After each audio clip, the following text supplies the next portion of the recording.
Sí, está un poco, mm, es que el que no nos haya puesto unos diagramas, ¿no? Así como, bueno, al menos ponos una Sí, línea de tiempo. es Entonces, que, es que no es que esté tan difícil de entender, es solo que dicen muchas cosas. dice muchas, esa es la descripción Sí, del dice libro, ¿no? muchas cosas Dice, importantes, todas. O sea, dice- no es algo así como, o sea, ¿sabes? Lo que me pasó con Marcus, por ejemplo, era que o sea, decía conceptos muy, muy, muy importantes que destacaban del resto del texto. Pero ahorita por lo que llevo de Dussel, que todavía es poco, pero lo que llevo es que, o sea, cada cosa es un gran concepto que va englobado con otro, con otro, con otro. Entonces es difícil el seguir ese hilo, pero no porque el leerlo sea difícil, sino para que el que se te quede el concepto hilado con otro concepto. sí, sí, sí, sí, estoy de acuerdo. Y cuando te empieza a mezclar ahí de, es que es el primer periodo, pero, pero es la primera época, pero también puede ser el primero o el segundo periodo. Sí, sí, o sea, ¿cómo Y ahí quiere? tú- Sí, sí, sí. Pero esto va a ser algo importante y habrá que comentar, pues no deja de tener su carácter introductorio. Y él dirá, es que la libertad está en la variedad de opciones. Entonces yo te dejo, si es el primer periodo, si es el último.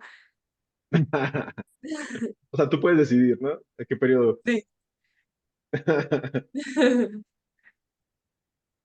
Me hizo recordar justamente al existencialismo de Sartre, al que leí, porque menciona el ejemplo de que llegó un alumno a pedirle un consejo, ¿no? De tomar una decisión y que al final el consejo fue como de, tú eres libre de hacer lo que quieras. Y es así como, entonces, Mm. ¿para qué chingados te voy a pedirte consejo?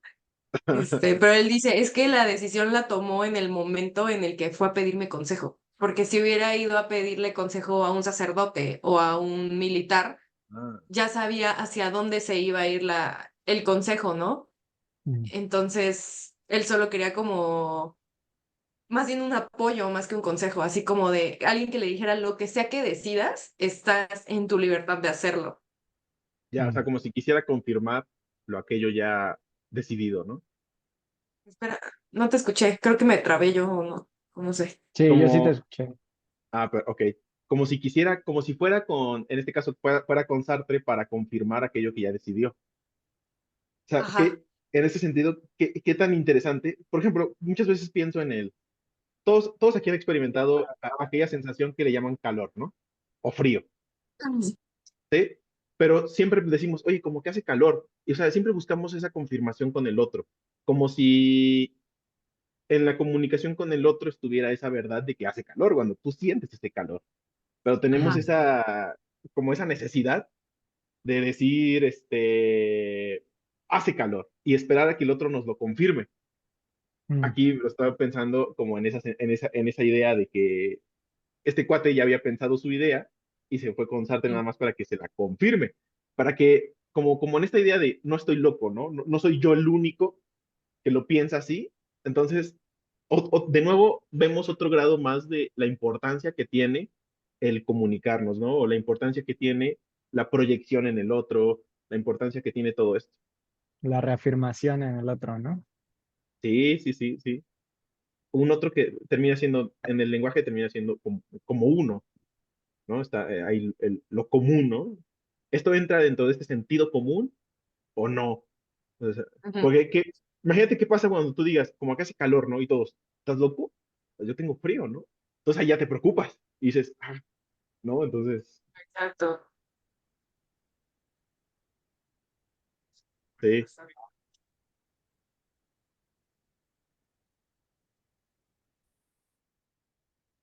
A ver, Y si denme dos buscas, segundos. adelante, adelante.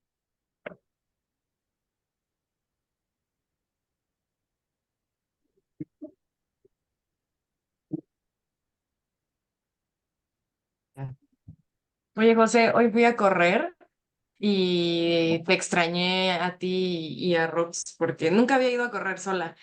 Y Mm. cuando empecé a correr fue como de, no tengo a nadie enfrente, ¿a quién sigo? ¿A dónde voy?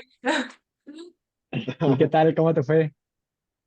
Bien, sí me cansé, como yo ya tenía rato sin hacer ejercicio ni nada, sí me cansé más rápido de lo que creí, pero aún así, según yo di más o sea, no me rendí tan fácil tampoco, pero Mm. me gustó, había más gente de la que creía, pero a gusto, o sea, no era como que me estorbaban ni nada, pero sí me acordé mucho o sea, creo que justo el ir a correr con ustedes me dio como esa motivación de que no me iba a ver como una loca corriendo, ¿no?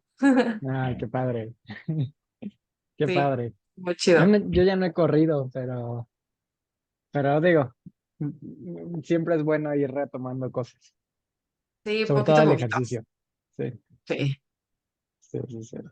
De nuevo, cómo necesito ver que otras personas hagan la actividad para no sentirse loca, ¿no? Para no sentirse fuera del Ah, lugar.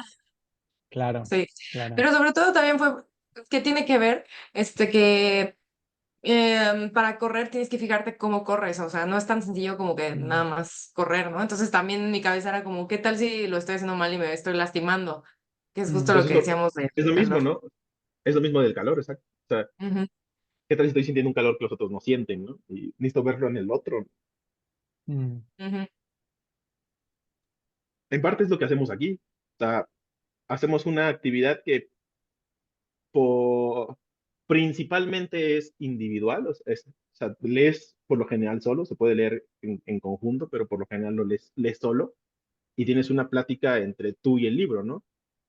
Ya no voy a decir el autor, que pues sí, se puede trabajar también así, pero pues venimos aquí a hablar de lo que leímos, ¿no? Así de, esto que entendí, o sea, cuando eres el único que lo entendió, sí te cuestionas, ¿por qué lo pensé yo así y no los ujú. demás, ¿no? Yo leí mal o lo leí desde otra mirada o por qué, ¿no? O sea, ya el punto de interés ya no está en lo que leíste, sino en el por qué tienes una percepción diferente. Y, Sí. y que creo que son parte de las actividades para ir armando este tejido o tejiendo este tejido social, ¿no? Que es tan necesario y tan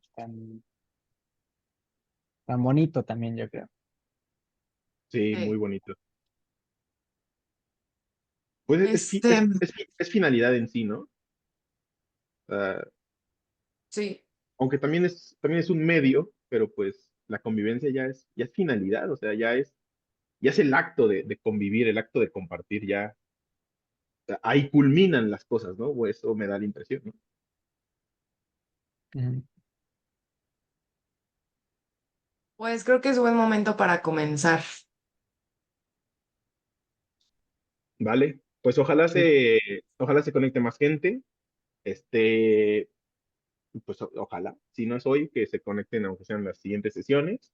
¿Por qué? Porque considero que el libro nos puede dar una apertura. Vamos a ver cómo vamos desarrollándonos con el libro, pero creo que nos puede dar una apertura bueno, o al menos así yo lo sentí, no sé ustedes, en cuanto a la introducción, que me gusta mucho sobre todo porque trabaja muchos de los conceptos que nosotros suponemos que ya conocemos, pero él los enmarca, ¿no? O sea, te dice, burgués es esto, una relación práctica es esto, y te explica cuál es la importancia de que haga una separación entre los periodos históricos, etcétera, etcétera, ¿no? E Entonces, incluso de esos mismos conceptos te dice como de hay burgueses industriales y hay burgueses tal y así, o sea que no es solo como un tipo de tal concepto, o sea, sino que hay variación. claro, y pues yo con este libro, lo que espero es que nos pueda ayudar a poder tener más presentes muchos otros conceptos que les hemos dicho de otra forma, pero que normalmente esas formas pues ya vienen transformadas o vienen distorsionadas por el lugar o la cercanía que tenemos con esos conceptos y que él venga y nos diga, mira, vamos a tratar este concepto así, así, así. No es lo mismo burguesía que burguesía nacional, etcétera, etcétera, etcétera, ¿no? Y tú dices, ok, ok. Entonces, creo que en ese sentido nos va a ayudar mucho. No sé si ustedes observaron muchos términos, muchos conceptos que hemos trabajado aquí, pero al final no terminamos por englobar en un marco o al final no terminamos por coincidir. No tenemos que coincidir enteramente en un concepto. Coincidir enteramente en un concepto es muy difícil, Entonces, pero al menos teniendo esa relación, de hacia dónde creemos que el otro está llevando el pensamiento o el comentario, ¿no? Entonces, pues si quieren comenzamos. Por lo general siempre comenzamos este, con una descripción un poco breve de lo que es el autor. Em, Aquí, pues, bueno, en, en términos muy generales, porque me gustaría que descubramos al autor, si esto es posible durante el libro, pero en términos muy generales, ¿quién es Dussel? Enrique Dussel. Él nació en Argentina, estudió, pues viajó por muchos lados en el mundo, estudió en Europa, estudió en España, en Alemania, creo que está en Inglaterra, también aquí en México. Aquí en México desarrolló toda una vida académica. Yo, si les interesa muchísimo más la biografía, yo les recomiendo que se echen un salto a su Wikipedia, por lo menos. Me parece que es una persona muy interesante para hacer un biopic, ¿no? Para hacer una película biopic desde México o desde Latinoamérica, expresando a alguien, a un referente suyo. Creo que desde ahí este personaje puede ser muy interesante. Él es tanto fundador como creador no es el único, de lo que es en un principio fue la teología de la liberación, luego filosofía de la liberación, que es sobre todo el tema que vamos a tratar. Y pues, me gustaría también mencionarles que él, a mi parecer, bueno, fue un hombre muy, muy, muy productivo. O sea, ha de tener más de 50 libros, más de 500 artículos, ensayos, etcétera. O sea, de verdad, muy, muy productivo. Y lo más interesante es que si les interesa, en YouTube, si ponen Enrique Dussel, no es broma, les van a salir cursos completos y clases completas de Enrique Dussel o sea, dando la clase, tanto en su canal como en canales externos, ¿no? Pero las clases están completamente abiertas, te los digo en serio, o sea, un curso completo en una universidad, de los 16 cursos, ahí está todo grabado. Entonces, yo creo que esa información es muy, muy, muy valiosa y qué bueno que podemos tener ese acceso a ella. Y como tiene clases que son más técnicas, más profundas, también tiene unas clases más introductorias, más pues sí, más de tratar de llegar a la gente, ¿no? Más que al académico. Entonces, pues dicho eso, pues comencemos con lo que es el libro, ¿no? Bueno, este libro se llama Historia de la Filosofía y Filosofía de la Liberación, de Enrique Dussel. ¿Por qué estamos leyendo este libro y no otro de Enrique Dussel? Otra cosa también que les quiero mencionar es que si se meten a la página de Dussel, no sé cuál es la página, pero si ponen así en Google página de Dussel, les va a salir. Y y ahí tiene todos sus libros. Bueno, eso es lo que creo. O sea, tiene muchísimos. Completamente gratis en PDF. De hecho, el PDF que estamos leyendo sale directamente de la página de Enrique Dussel y completamente gratuito. También tiene todas sus obras. No sé si todas, pero sí muchísimas. O sea, contadas en decenas. Este, bueno, ya referente al libro, ¿por qué este libro y por qué no otro? Eh, Me pareció que podíamos trabajar un libro, como les mencionaba, que ya trabaje muchos de los conceptos que hemos trabajado, que haga una relación entre lo que hemos estado leyendo, sobre todo vinculándolo con Galeano, que viene mucho desde la perspectiva latinoamericana, y tratando de introducirnos a lo que ya va a ser una filosofía más académica, pero sobre todo más acercada al marxismo. Luego vamos a ver cómo está este asunto, con la intención de que nos podamos aventar aquí, ¿por qué no leer El Capital? ¿No? Sería bastante interesante y podemos tener así, esta conexión pues nos puede ayudar mucho. Bueno, lo primero que me interesó en este capítulo, que es meramente de introducción, no sé qué pensaron de la estructura de la introducción. Por ejemplo, a mí me llamó mucho la atención, a mi forma de ver, lo bien escrita que está esta estructura. ¿Por qué? Comienza con la introducción de la introducción. Nos comienza diciendo qué es lo que va a hacer y cómo lo va a hacer. Y con conceptos muy marcados para él, y nos dice la importancia que tiene que haga un recorrido histórico. ¿Cómo nos dice por qué tiene importancia este recorrido histórico? Porque coloca ahí el cómo va a hablar sobre, gracias a este recorrido histórico que lo va a situar en cuanto a ciertas relaciones, tanto prácticas como productivas, que se dan en un momento determinado. Dussel nos va a permitir, bajo sus criterios y sus categorizaciones, que ya los vamos a hablar, nos va a decir, en lugar de ser una historia meramente, vamos a hacer una filosofía de la historia. Y cuando hacemos una filosofía de la historia de esta forma, no solamente hacemos historia, también hacemos filosofía. ¿Y por qué es importante que hagamos esta filosofía? Porque la filosofía para Dussel es, tiene una finalidad, y esta finalidad es la producción de un discurso, que este discurso va a servir a la clase dominante. Entonces, entendiendo esto, le damos una función a la filosofía y, no so, y como una función que va a servir a un grupo en específico. Y cuando entendemos esta idea, ya podemos empezar a entender a qué se refiere con filosofía de la liberación. Es una idea de filosofía que busca liberarse de estas filosofías hegemónicas, como va a llamar, ¿no? Y sí, pues ya con esto ya podríamos pasar a lo que serían como los diferentes etapas, los diferentes procesos históricos, ¿no? Él divide los diferentes procesos históricos en tres, que es la etapa, el proceso, no, el periodo y la fase. Am, para hablar de la época, pues él primero lo que nos explica son los dos tipos de relación que hay. Está la relación productiva y la relación práctica. La relación, esto está muy interesante, yo no había hecho esta separación de esta forma. La relación productiva la hacen directamente sobre el humano y la naturaleza. O sea, esta interacción que el humano tiene sobre la naturaleza. Pero cuando ya hay una relación humano-humano, deja de ser una relación productiva a ser una relación práctica. Lo interesante es que uh, ahora nos encontramos con una relación que trabaja únicamente con lo práctico, ya que hay intermediarios, hay gente que o sea, la relación para tú alcanzar una materia o un producto es más práctica que lo que tiene que ser productiva. Esta relación práctica el que hagamos esta diferenciación entre la relación práctica y la relación productiva nos va a permitir establecer una época. Por ejemplo, hace el ejemplo de los faraones. Era la relación práctica. Sí, la Y relación los cultivadores cobran, ellos, ajá. Sí, exacto.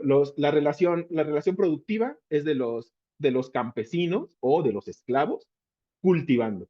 La relación práctica es del faraón hacia los esclavos, ¿no? Entonces, eso es una relación práctica. Y estos está mediado por el tributo. El esclavo tiene que pagar, o el campesino tiene que pagar tributo al faraón o al rey, ¿no? Haciendo esta extrapolación. Entonces, y esto se va a dar mediante el tributo, lo que después podríamos decir que es el capital o lo que es el dinero. Entonces, cuando hace esta relación entre lo productivo y lo práctico, llega a ser lo que él va a llamar una época, que va a ser la época productivo-práctica tributaria. Y así va a determinar que es una relación ese momento en el que vivieron los faraones en Egipto.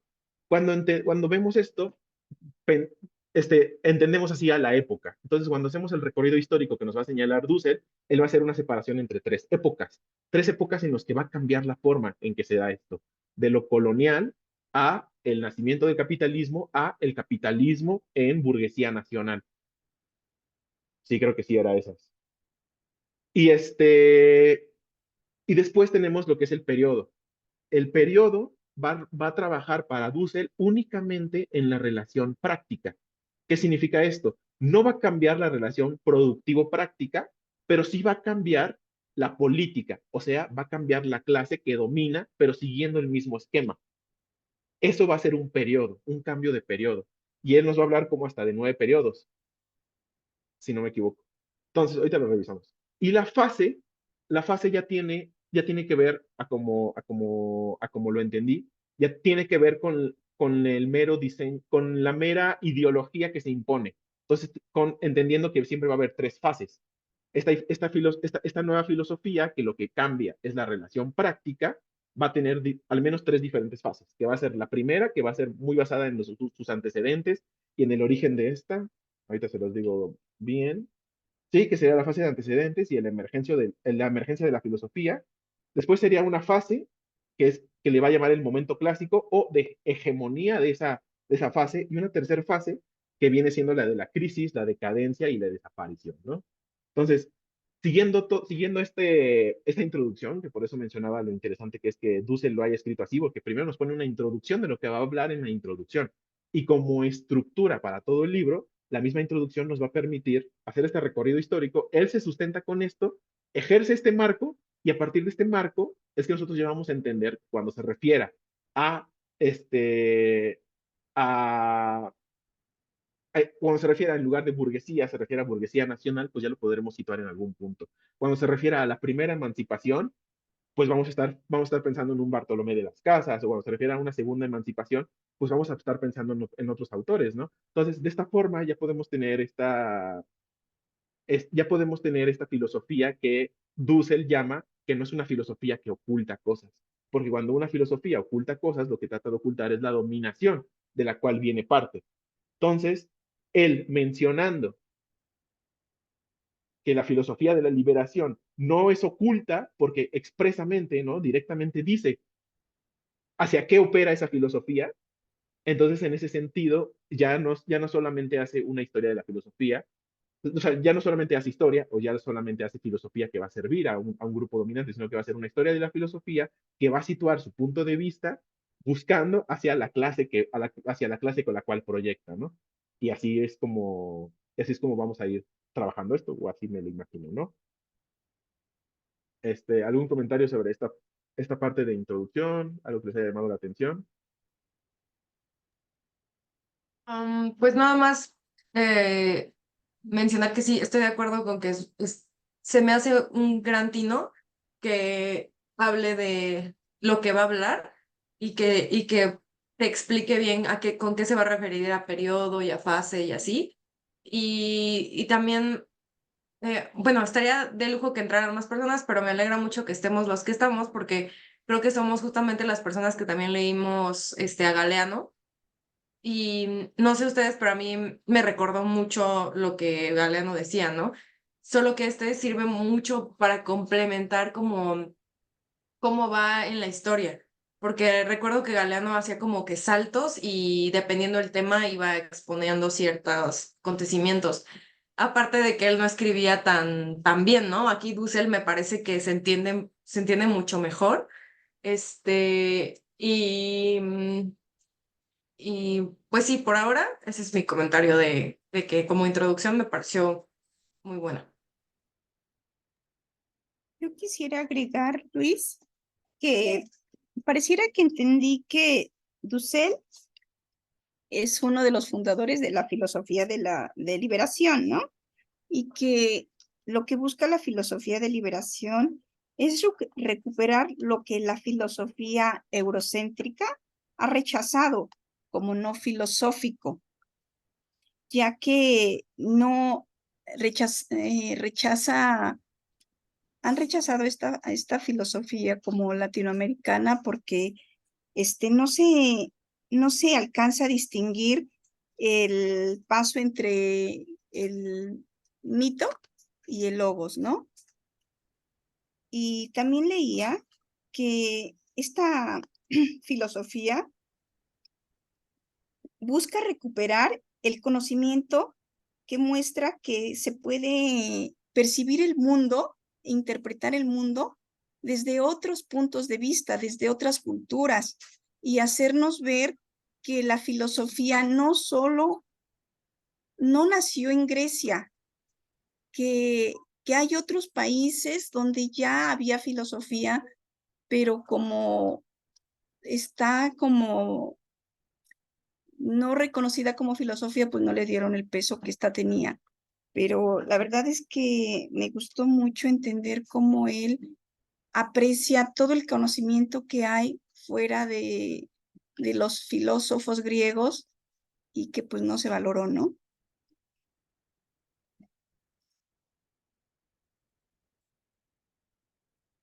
Ese es mi comentario.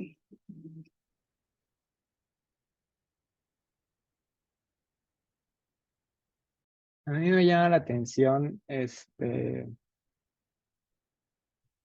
bueno, justo subrayé todo lo que hice de la primera época, sobre el tema de Latinoamérica, ¿no? De la primera época, de la segunda época, pero sobre todo el mencionar que casi todos los países latinoamericanos se mantienen en un capitalismo central. Dice, permanecen en la dependencia del capitalismo central y por ello se encuentran, de hecho, en esta segunda época. O sea, la tercera época,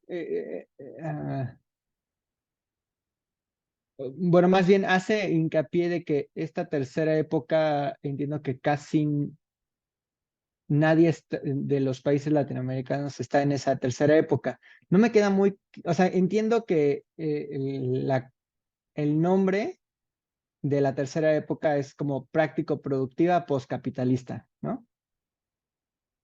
Sin embargo, no me queda muy claro. Bueno, es que dice, esta denominación negativa requiere, no, quiere dejar abierta la puerta para mirar lo que emerge con suma atención, sabiendo de antemano que la creatividad latinoamericana ha irrumpido en la historia universal y con ella la filosofía que se articule al crecimiento lento pero profundo de la tercera época. Podría darse una fecha meramente indicada desde el final. O sea, es un poco me imagino yo, digo, honestamente me hizo falta lectura y un poco entro para escucharlos. Este, la tercera época, no sé si después profundiza sobre la tercera época en los capítulos que leímos. Sí, sí, sí, después profundiza.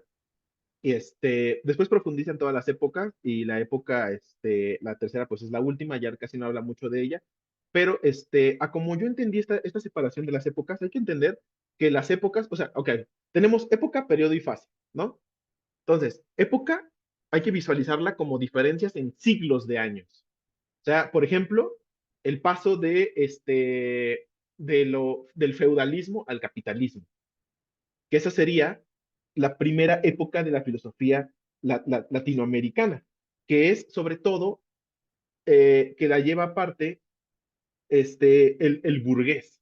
Este burgués que, como dice la definición de Dussel, es un humano que invierte su dinero para producir mercancías y de ese modo aumentar el dinero previamente invertido.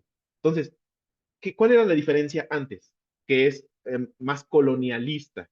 Uh, la diferencia es España y Portugal nada más se dedicaban a extraer los recursos, a explotar las tierras, pero no hacían una inversión de eso. Entonces no había algo que le podíamos llamar un capital como tal. Decía que solo lo hacía como por el oro, ¿no? Por el dinero, no por lo industrial o Exacto, mercantil. exacto. Es ahí donde ya viene la diferencia, donde ya entra formalmente el capitalismo.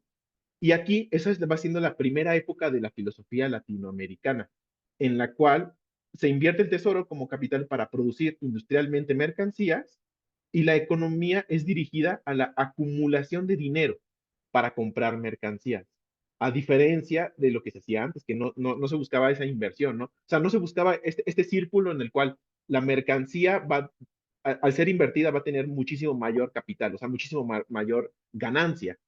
Entonces, No sé si ahí también es donde menciona lo de que em, países como México empiezan a ser em, periferia de la semiperiferia. eso va a Que, ser hasta después. ok. ¿Por qué? O sea, aquí entramos en este punto, ¿no? Aquí entramos, esto va a ser en los siglos XVI, XVII y XVIII. O sea, todo esto antes de 1750. Entonces, aquí va a ser la primera época, va a ser el capitalismo como tal, donde el burgués céntrico, o sea, no hay burguesías nacionales. Es un burgués que opera sin que todavía estén definidas estas connotaciones de nación. Entonces, opera con estas mercancías, etcétera, etcétera, etcétera. Luego, la segunda época va a ser la del capitalismo industrial. Aquí se da una instalación de la dependencia del capitalismo. O sea, ya hay como una profundización completa hacia el capitalismo. Ya todos los países son dependientes de. En este punto es donde empezamos a hablar lo de la periferia. Pero hay una periferia principal. Esto, ¿se acuerdan que lo vimos con Galeano? Hay una periferia que tenemos a los países centrales que se están posicionando, Inglaterra y Francia, después Estados Unidos, sobre todo ellos dos, y tenemos a los periféricos, que son España y Portugal, en este caso. Es aquí donde habla de la crisis borbónica. Entonces, este cambio en la segunda época se debe principalmente a la compra de productos industriales de procedencia inglesa. Ahorita vamos a ver cuáles tienen que ser los cambios, porque si recuerdan, mencionamos que los cambios para que se dé una época a otra, tiene que haber un cambio en lo práctico productivo. O sea, tiene que haber una relación tanto en lo productivo, que es la relación humano con la naturaleza, como un cambio en la relación del humano con el humano. Eso sería lo productivo. Y todo esto va a estar justificado por una ideología, en este caso, una filosofía, o como nos dice antes, una religión. Es por eso que ahorita vemos lo del pensamiento amerindio. Entonces, la tercera época tiene que ver con lo que ya mencionabas, José, que es esta totalidad práctico-productiva, pero ya meramente post-capitalista.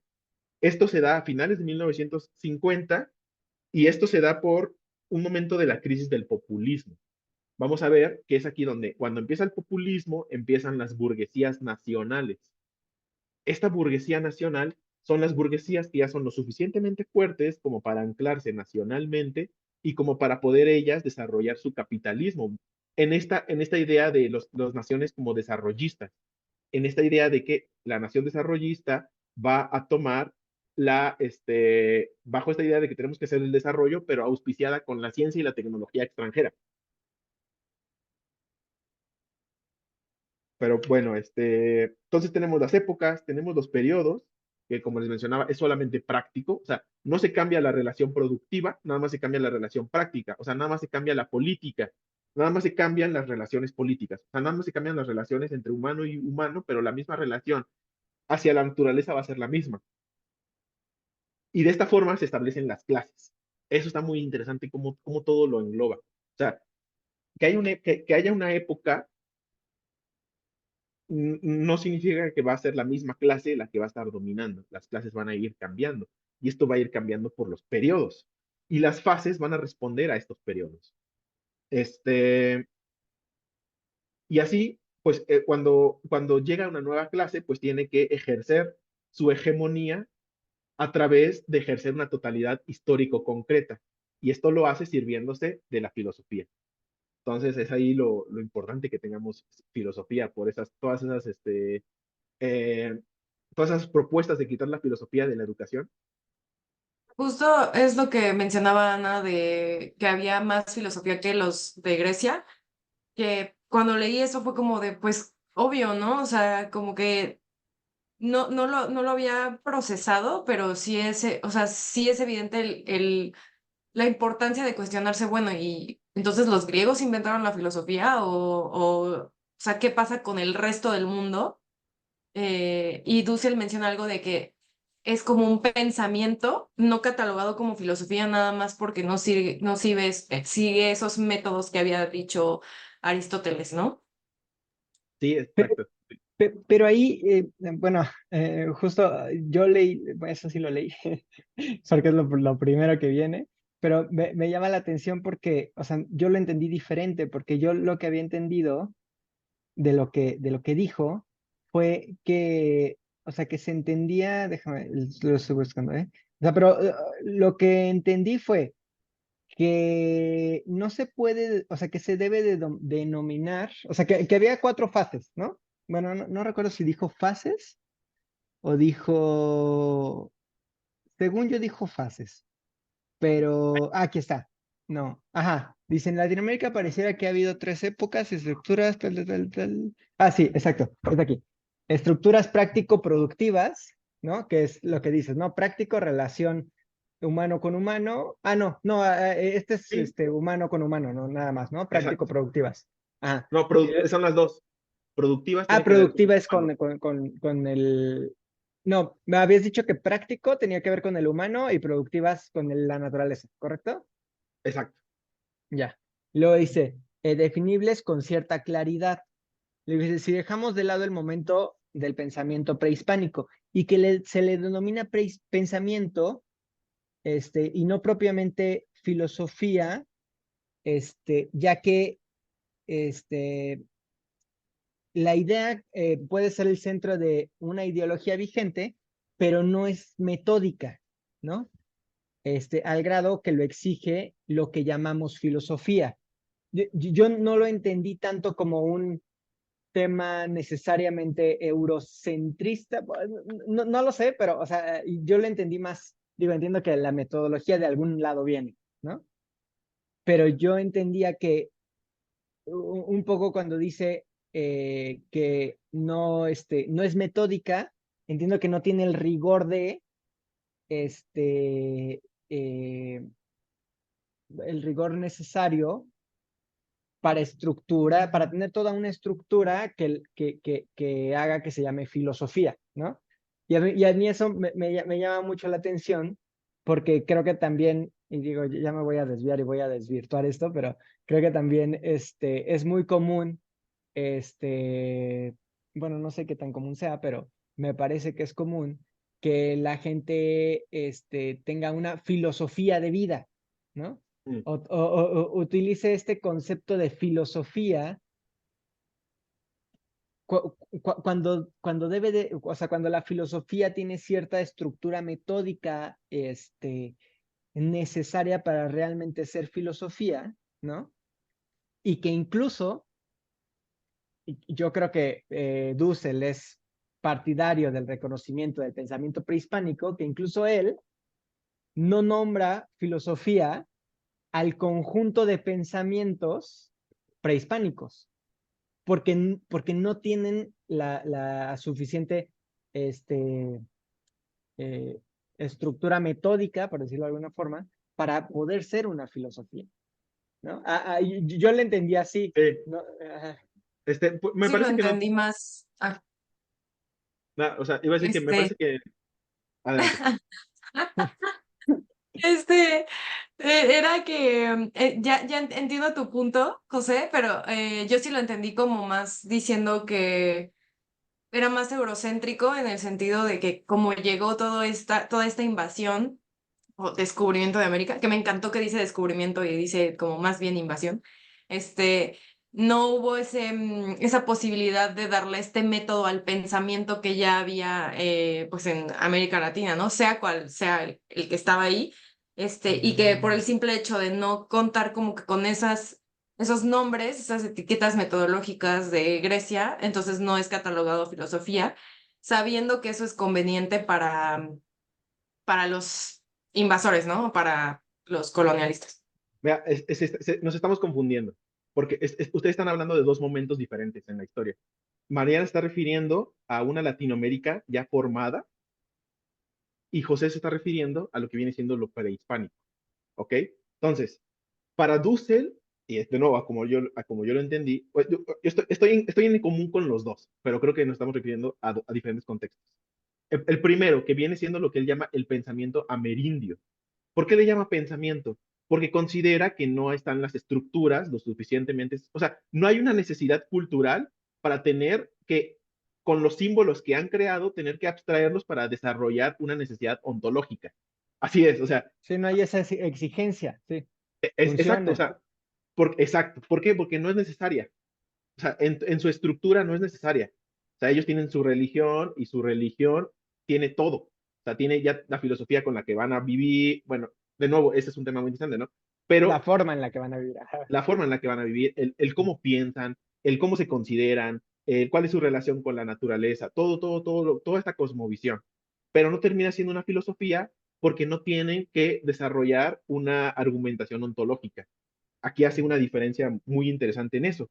Ahora, y justamente es a lo que mencionaba Ana, que ya íbamos a llegar a eso, que es, y aquí se conecta con lo que tú mencionas, José, porque si vamos a hablar de un pensamiento cotidiano o un pensamiento del sentido común, de la vida cotidiana, no podemos poner una filosofía. Sí, usamos la expresión, es mi filosofía de vida, ¿no? La usamos, pero rompemos el concepto de filosofía para abarcarlo ahí. La filosofía tiene que servir o sirve a la vida cotidiana. Y por eso hace toda esta relación entre la praxis y la práctica, mencionando a la práctica como el conjunto estructural de toda esta concretización histórica que determina una época y la cual se determinan las relaciones tanto prácticas como productivas que permiten que haya una ideología que justifique eso. O sea, y en eso se va a jugar todo el rato. O sea, si la filosofía es algo, es aquello que lo va a justificar. Y que va a justificar, en ese caso, la dominación de uno con otro, el que nos comportemos de tal forma, etcétera, etcétera, etcétera. Y en ese sentido, pues va a servir a la vida cotidiana. Entonces, y hay otro momento, que creo que es el que Mariana se refiere, que es el momento en el cual está el auge de la ideología positivista, y el auge de la ideología positivista desacredita toda la filosofía, ya meramente filosófica, por las diferentes universidades que ya han entrado desde, que entraron por vía de España, etcétera, etcétera, y ya una filosofía meramente latinoamericana, eso lo va a llamar la primera emancipación, ya establecida, pero que no se va a reconocer incluso en la segunda emancipación nos referimos a como el despertar de la conciencia, ¿no? El despertar de una conciencia de una clase. En este caso de la del pueblo, ¿no?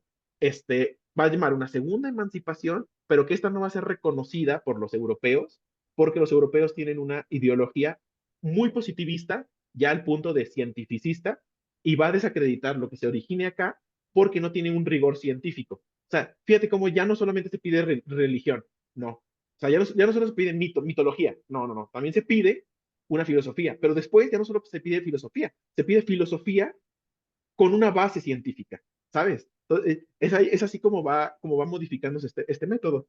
Pero si gustan, vamos, a no ser que haya otro comentario, podemos introducirnos a las épocas y hablar de ellas. Sí, bueno, Em, bueno, tú. Es que la mía es más una duda de, no sé si es aquí cuando habla de que en Latinoamérica su filosofía era básicamente religión. Eso no lo entendí, pero no sé si viene antes o ahorita que vamos a hablar de eso. Sí, pues ahorita que Ok. revisemos lo histórico, podemos ir abordando cada época, ¿no? O sea, Sí. si viene después, entonces. Ok, ya. O sea, que entiendo que, o sea, cuando dices cada época te refieres a algo posterior a todo el 1.1.5, que es el pensamiento amerindio, ¿no? Sí, sí, Porque este es sí. pensamiento ya. Exacto. Estás viendo el índice en este momento, ¿no? No, estoy en las hojas, ¿no? O sea, estoy ya en el, que es la hoja, Jesús, 27, Ok, perfecto. o sea, que dice pensamiento amerindio, ¿no? Y que Sí, justamente habla de lo que estabas diciendo. Y bueno, nada más iba yo a leer la parte en la que dice lo que dijo Mariana, ¿no? Dice, eh, ciertamente los habitantes de nuestro continente, antes de la llegada de los europeos, tuvieron una cierta visión del mundo, poseían una producción simbólica con mayor o menor coherencia según el grado de desarrollo cultural. Lo que no tenían de manera explícita y técnica era filosofía. Si por filosofía se entiende el discurso metódico que se inició históricamente con el pueblo griego y cuya estructura intrínseca viene definida por el uso de instrumentos lógicos o mediaciones metódicas perfectamente reconocibles en lo que explícitamente se denomina historia de la filosofía. No hubo filosofía amerindia. Pero luego dice, esto no significa que el pensamiento amerindio haya sido irracional, primitivo o, bueno, dije, alógico. Muy por el contrario, las llamadas filosofías americanas preeuropeas son justamente la descripción de la estructura racional de las visiones del mundo de nuestros ancestros. Logicidad racional, sentido, orden, sin embargo, no debe confundirse con filosofía. O sea, lo que está diciendo es, no es filosofía, pero no quiere decir que no tenga lógica, ¿no? claro, O sea, no es filosofía porque el concepto de filosofía tiene un origen griego, ¿no? Y ellos, digamos que ponen requisitos y dentro de estos requisitos hay unos que no los cumple, pero no quiere decir que no sea, que fuera ilógica, ¿no? claro. Así como el concepto de ciencia. O sea, si tú te vas al concepto de ciencia muy específico, te vas a dar cuenta que ciencias hay una o dos. O sea, física y química y biología ahí mete una patita y ya. O sea, y todas las demás, sociología, política, economía, todo lo que la gente haya dicho que es una ciencia, no entran, ¿no? Pero por lo complejizado que tiene que ser el concepto. Y, o sea, complejizado, pero también delimitado. O sea, tiene que delimitar muy bien un momento. Y esto, Ya. ¿no? La necesidad metódica. Pero sí, exacto. O sea, eso no significa que la gente no haya vivido racionalmente con su cosmovisión, sus necesidades, sus particularidades materiales, ¿no? Y su proceso histórico. Ya. Entonces, pues si gustan pasamos a lo que viene siendo esta. Iba a ser una línea del tiempo, pero ya no me dio tiempo. Entonces, pero bueno, aquí lo importante, el fin con esta introducción es que tengamos una connotación histórica, nos ubiquemos, sepamos cómo hace sus criterios de separación entre estos periodos y nos deberían ayudar en todo el siguiente texto, ¿no? Entonces, empezando con que la primera época, él la llama como la filosofía colonial. Si alguien me puede ir ayudando ahí apuntando las fechas, estaría genial. Sería desde 1492 hasta el 1807. O sea, fíjense como época, estamos hablando de siglos de diferencia. Estamos hablando de casi más de 300 siglos, 315 por ahí. Entonces, refiriéndose a lo colonial como una filosofía que viene desde fuera, desde un centro metropolitano. Es un producto europeo trasplantado a nuestras tierras. Esta, que es la extranjeridad, toma parte esencial de nuestra historia cultural y es una producción exclusiva de la clase dominante hispano-lusitana. Entonces, aquí entendemos que viene todo, que la idea de una filosofía viene siendo una idea de una filosofía colonial. Esta ya desde entrada es extranjera. O sea, dice, tiene un centro y este centro está en España y está en Portugal y para nosotros viene siendo trasplantada hacia nosotros, hacia nuestras tierras.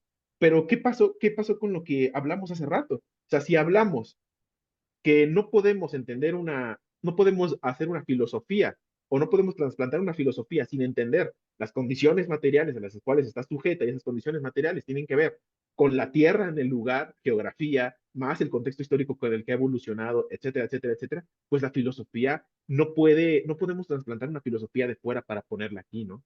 Entonces ya desde ahí entrada, ahí tiene el problema que habla, esto que habla con la imposibilidad de que la filosofía se sujete a las condiciones sociales. Entonces, cuando hay este problema, se oculta la filosofía. Y ahí salen los que tienen que venir a defender la filosofía a como puedan, ¿no? Yo lo veo mucho hoy con los neoliberales. O sea, ya no tienen cómo defenderla y se inventan muchísimas cosas. O tienen que hacer alusión a los gritos, alusión a las imágenes fuertes, todo este asunto, ¿no? Entonces, aquí es donde entendemos esta primera época, ¿no? Y luego nos vamos a ir a lo que son los periodos. Cuando hablamos de los periodos, si recuerdan, les mencioné que los periodos, lo que pasa es que hay un cambio en lo productivo, o sea, hay un cambio en la política y por lo general hay un cambio en la clase dominante sin alterar la forma de producción. Entonces, él entiende al primer periodo como la filosofía política ante la conquista. Entonces, aquí nace este pensamiento de la justificación de la presión, de la opresión del amerindiano. O sea, ya nace la idea de que hay una presión, una opresión hacia el amerindio. Antes, ¿sabes? Estas ideas de que son animales, recuerdan todos estos conceptos de que aquí la teología, los jesuitas, bueno, sobre todo desde las religiones cristianas, pues hicieron mucho esta pregunta este, sobre si el amerindio o el indio es un humano o es un animal, ¿no? La idea de verlo como humano que le concede le concede otra visión, ¿no? En este caso, otros derechos, otros deberes, etcétera, etcétera, etcétera. El bautizo, la necesidad de conversión, ¿no? Y entonces la necesidad de que dejen de trabajar y puedan asistir a estas pláticas para el bautizo y todas estas cosas, ¿no? La Sí, misa. justo. Y es interesante verlo esto como una estructura. O sea, la misma religión te pone una estructura que debes de seguir y como esta religión tiene que estar implantada para que todos tengan esta misma idea, pues es imposible que no los veas dentro de esa estructura. Ya no pasan a ser nada más indios, pasan a ser, no, es otro hermano católico, ¿sabes? Es, ya es un cambio radical. Entonces, Por eso, aquí es donde... eso tiene que ver con la duda que tenía de que mencionaba que Que los latinoamericanos su filosofía era básicamente religión. ¿Sí? Sí, sí, sí, o sea, eso era antes, ¿no? Entonces, Ajá.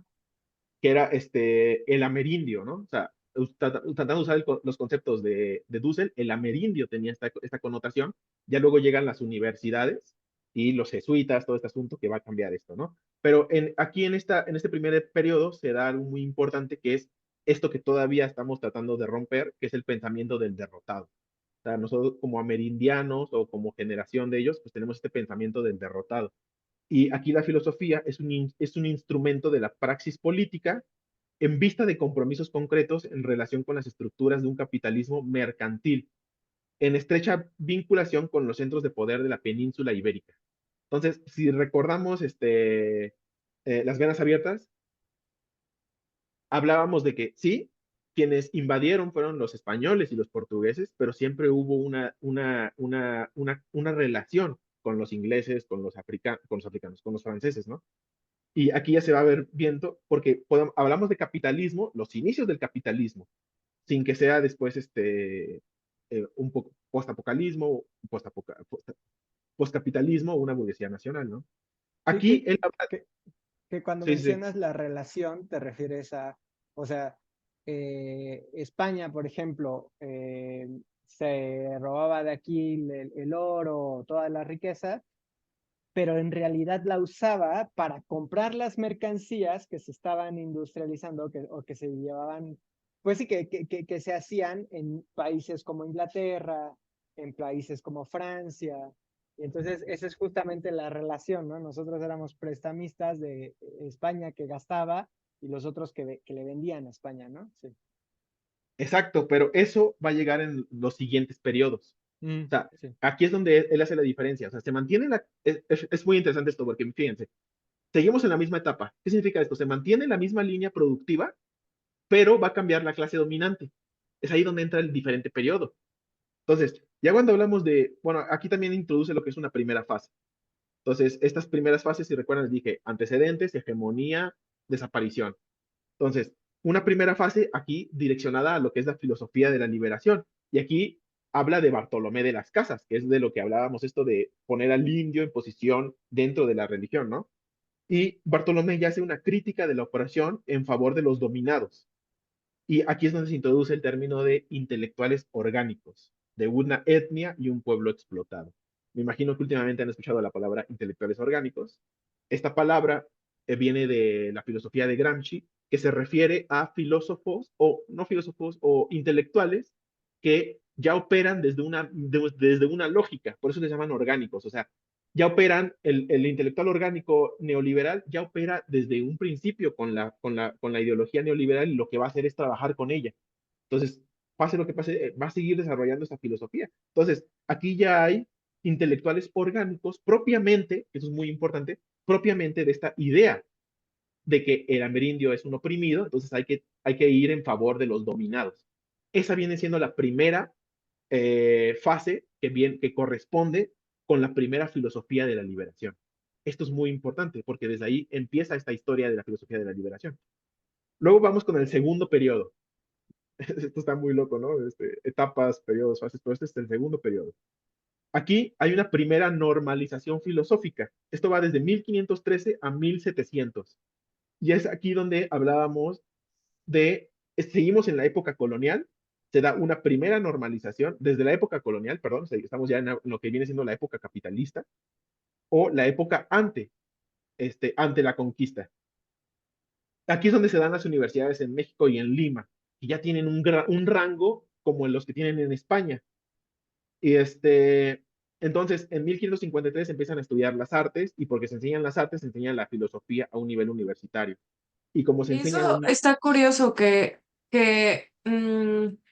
vaya junto con las artes, la filosofía, y no se haya puesto en otra rama o algo así. Que eso a la fecha, bueno, no sé si a la fecha, pero todavía cuando yo estaba por decidir de carrera, me acuerdo que la filosofía la veían mucho como las artes, así como desde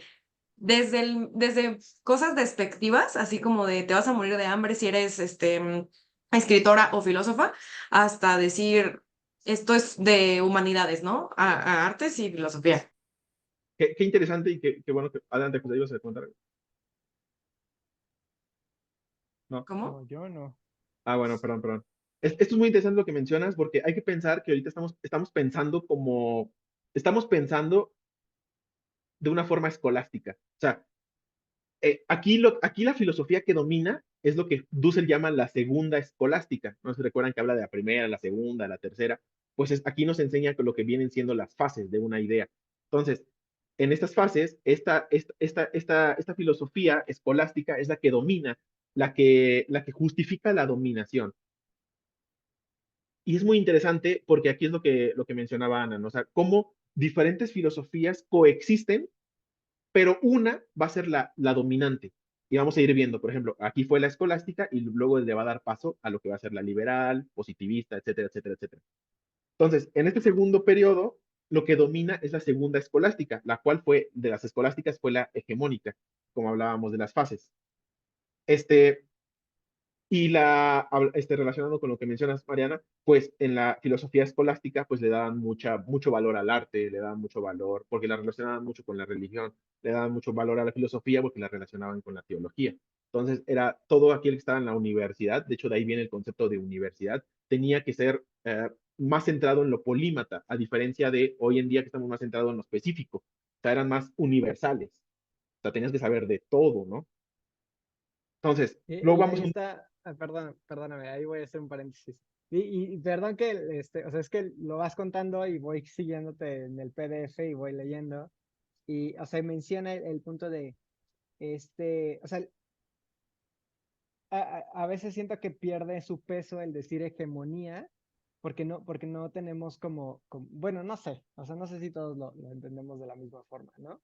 Pero, o sea, y esto es un poco el entender cómo se presenta exactamente lo mismo o sea, el mismo pensamiento en todos los lugares, ¿no? En las universidades, en los colegios, en los seminarios, dice tridentinos, y en todo tipo de escuelas, ¿no? Y dice, a pesar de que sí había, o sea, dice, es verdad que en el bloque histórico filosófico, el pensar humanismo americano y el barroco tuvieron representación, no sé qué es egregios, representantes egregios. Pero Creo Son que personas ilustres. Ok, o sea que tuvieron buenos representantes, pero estas corrientes no fueron hegemónicas. Justamente es, digamos que el pensarlo como, eh, bueno, ahorita podríamos decir que se está presentando una lucha entre dos diferentes tipos de pensamiento, ¿no? Pero si hablamos de lo que se presenta en la mayor parte de las escuelas del mundo, se podría hablar de que es todavía hegemónico el pensamiento neoliberal. Digo, obviamente, tal vez es una aseveración demasiado fuerte. Yo tendría que hacer una investigación completa para ver si realmente es hegemónico, ¿no? O si cumple los parámetros, pero se presenta en todos lados todo el tiempo y constantemente, este, aunque puede haber ciertas facciones o ciertos pensadores que no estén de acuerdo, sigue siendo hegemónico mientras sea un discurso que se repite en todos lados, ¿no? Y creo que yo, sobre todo, por autoridades, ¿no? O sea, por personas que representan cierta autoridad, como las universidades, como los colegios, como los seminarios, todos los lugares a donde tú vas a aprender, ¿no? Ya, claro, era todo. ahí, no, está súper bien porque, bueno, Dussel va a hablar mucho sobre la educación. Y trabajando la educación, si trabajamos en la educación como la introducción del sujeto a la vida social, o sea, te enseñan cómo tienes que socializar. Algo que ha logrado, a nosotros nos tocó, a mi forma de entenderlo, vivir en la fase hegemónica del neoliberalismo. Entonces, está tan dentro de nosotros esta idea que la filosofía neoliberal pasa como si fuese sentido común. Entonces, lo que para nosotros llega a ser como sentido común son realmente cuestiones neoliberales postcapitalistas o capitalistas. Y y no las podemos sacar de nosotros porque están dentro de nosotros, o sea, las hemos incorporado a nosotros. Eso ya Pues lo habla más Bourdieu. tanto es así que empezaron, o sea, yo empecé a notar que se empezó a promover el leer, el acercarte a los libros y todo esto, cuando empezaron a sacar muchos libros como de desarrollo humano y que llegaron a poner hasta esos libros en, sobre todo en Gandhi, en esas secciones que decían filosofía, ¿no? Creo que ahorita ya no lo ponen ahí, solo como algunos muy precisos, pero, o sea, tanto permea que sacaron libros haciendo creer que, o sea, vendiendo este discurso de si lees, eres culto y no sé qué, pero promoviendo ese tipo de libros. O sea, que el que leas no quiere decir que vas a tener pensamiento crítico, que vas a ser culto, es más bien la forma en la que lo estás leyendo y qué tanto o sea, qué tanto estudias el libro, ¿no? Pero justo como menciona Luis, se vuelve tanto un sentido común que al creer que acercarte a ese tipo de libros ya es parte de una filosofía que te va a ayudar en la vida, cuando realmente es nada más como este discurso de una filosofía que es mucho más grande que ni siquiera entendemos, ¿no? Va todavía más allá. O sea, voy a evidenciar cómo la lógica neoliberal ha permeado en tu sentido común, en nuestro sentido común. En la idea de que digas que el libro hay que ir a comprarlo, que hay estantes, que estos estantes están de alguna forma específicamente en la librería para que nosotros vayamos y tengamos que hacer la transacción, el ritual de ir con nuestra tarjeta o nuestro dinero en efectivo, nuestro papel, para intercambiar el papel por otro papel, suponiendo que tiene un capital económico, cambiándolo por un capital cultural. Y que ese Ese, capital ni siquiera se va al creador, o sea, no, ajá, muy poco de ese capital se va al creador del libro, sino se va más bien a personas que nada más tienen las materias, ¿no? Tienen más bien las máquinas, la maquinaria para hacer eso. Claro, claro, claro. O meramente no importa ni el autor o no importa el título. O sea, si cuando no importa el título, te ponen el autor en grande. Es de esta persona. Cuando importa el título, ni siquiera conoces al autor, ¿no? Entonces, pues es jugar con todo esto. Bueno, después vamos al tercer periodo. Un tercer periodo que ya habla sobre la crisis de la ilustración. Aquí Yo- estoy hablando de la época entre Perdóname, antes de avanzar, yo quería leer algo que Ah, es dale, dale. del periodo anterior y que creo que es súper importante para todos los que, o sea, digo, ya dijimos que el periodo prehispánico, ¿no? Bien, no es una filosofía, pero sí tiene lógica y tiene raciocinio y lo que sea, ¿no? Sí. Y aquí que estamos hablando de los filósofos y de la filosofía hegemónica, me gusta mucho este pasaje en el que, bueno, más bien este párrafo en el que habla de Walter Redmond y dice, dicha filosofía escolástica no fue en la América hispana ni pura repetición ni de segundo grado. O sea, que aquí, o sea, que esta hegemonía que llegó aquí, sí recibió, digamos que resistencia, pero no solamente es resistencia, sino que aparte hubo creatividad y nivel, pero digo, esto solo se descubre cuando se conoce la escolástica europea del tiempo y los aportes de nuestros filósofos. O sea, un poco como yo lo entiendo, y no sé si lo estoy entendiendo bien, es que había un contraste claro entre esta hegemonía, más bien de este pensamiento hegemónico que se entregaba y en Europa se repetía simplemente, y lo que pasaba con filósofos latinoamericanos, ¿no? Que recibían esta información, pero que había un diálogo y que había un cambio, no era la simple repetición, ¿no? Y que se veía ese contraste, y que se veía eso al ver el contraste con los europeos. Sí, esto es muy importante porque ¿qué busca Dussel, no? O sea, Dussel busca hacer una breve historia sobre lo que es meramente el pensamiento o la filosofía latinoamericana. Entonces, se da cuenta, en esto que menciona José, de que los latinoamericanos como tal tuvieron una importancia directa en la filosofía escolástica, pero no les es atribuida a. cuando estaban directamente inmiscuidos en el diálogo, ¿no? O sea, eran generadores de ese diálogo. Entonces, eso es muy, muy importante porque no se reconoce, ¿no? Y luego vamos a estar viendo cómo el imperialismo, lo anglosajón, pues busca callar todo esto. Después, bueno, tenemos el tercer periodo, que es la crisis de la Ilustración. Esto va de 1700 a 1700, se dice que entre 1700 o 1750 hasta 1800. Y aquí es donde vienen los Borbones en España. Entonces, aquí, ¿qué es lo que sucede? Que los Borbones, pues ya se someten, por decirlo de esa forma, completamente a la estructura, o sea, hacen una nueva estructura dependiente del capitalismo industrial anglosajón. Es aquí donde mencionaba Mariana lo que es, ya se pasa a la periferia. O sea, España, antes, en lugar de ser un país central, bueno, antes no estaba esta definición, pasa de ser este imperio español, pasa a ser una periferia. Entonces, ¿qué sucede esto? Pues Francia e Inglaterra hacen un bloque, ¿no? Y esto aquí se forma un nuevo bloque histórico, que es en el poder, por eso cambiamos de periodo.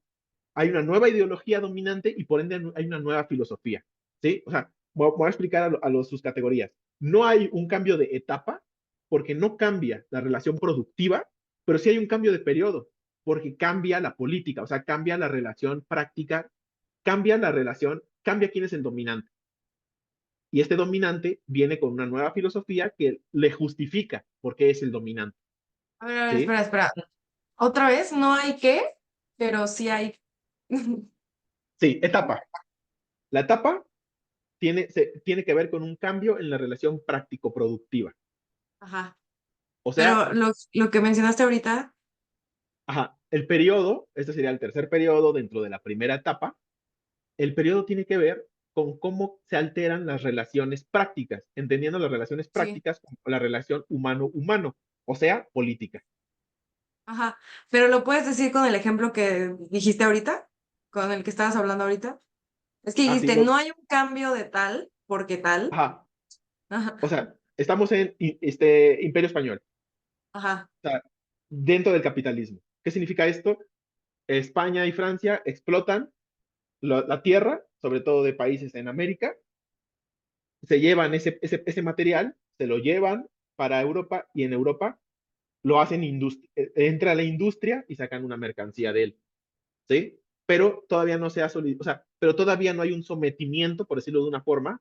O sea, todavía España y Portugal no son periferia. En este periodo ya pasan a ser periferia. Ya Francia e Inglaterra toman su rol como capitalistas industriales. Ya no, ¿sabes? Entonces, esto merita una nueva ideología. Y es aquí donde entra el empirismo inglés y la iluminación. O sea, empirismo inglés e iluminación por parte de Francia. Entonces es un Sí, cambio de época. no, No, de periodo.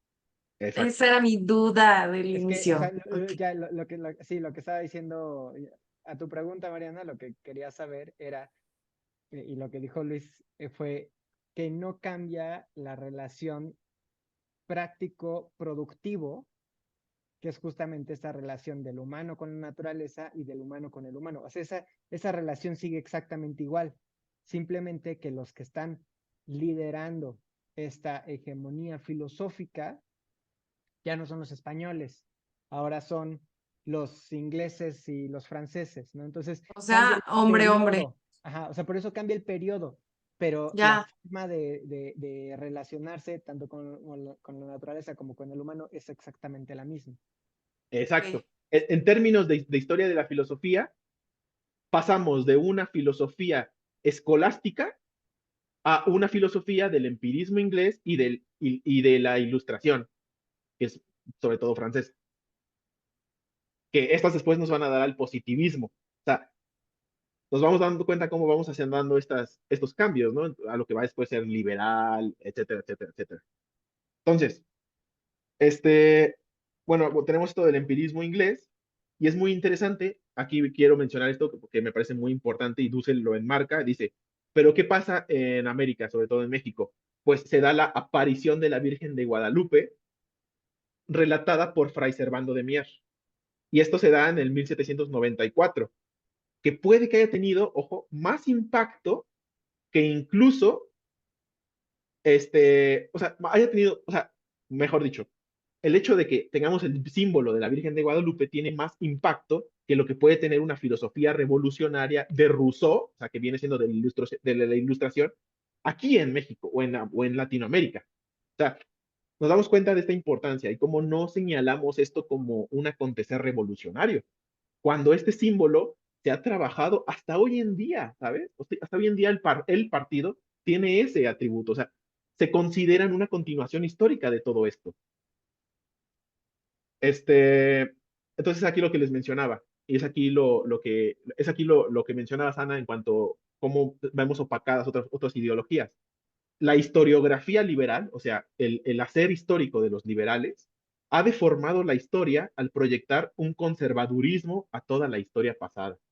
Y eso hoy en día lo seguimos viendo. Que nos digan, no, no, no, México o Latinoamérica siempre ha sido conservador, siempre ha buscado mantener estas estructuras. Eso viene jugándose por la historiografía liberal. Entonces, la filosofía de la liberación también significa liberarse de esas deformaciones, liberarse de esos contextos, ¿sabes? Liberarse de esas leyendas negras, etcétera. Toda la filosofía colonial latinoamericana es desconocida en su función histórica. Así o más claro, o sea, no, toda la filosofía colonial latinoamericana, que ya dijimos que sí hubo, pero se desconoce.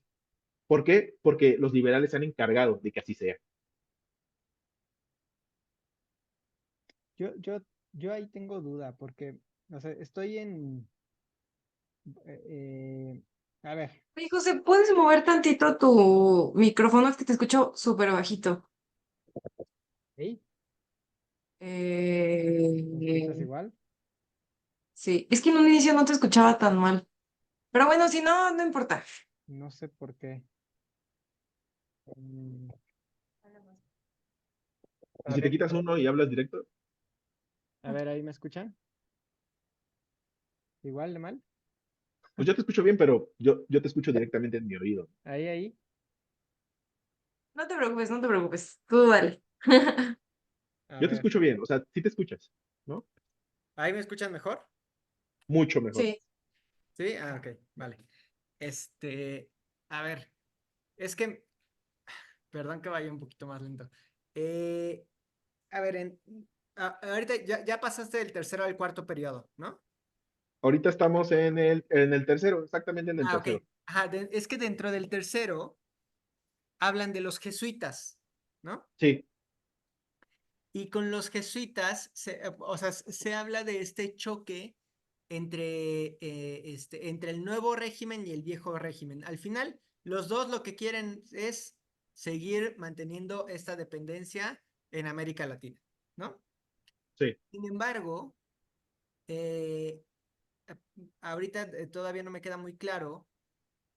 O sea, me queda claro que el nuevo régimen lo que quiere es la industrialización y explotar a través de la industrialización, ¿no? Porque eso digamos que lo que viene, ¿no? O sea, los Borbones siendo franceses, ¿no? O sea, tienen este conocimiento y traen como esta filosofía, ¿no?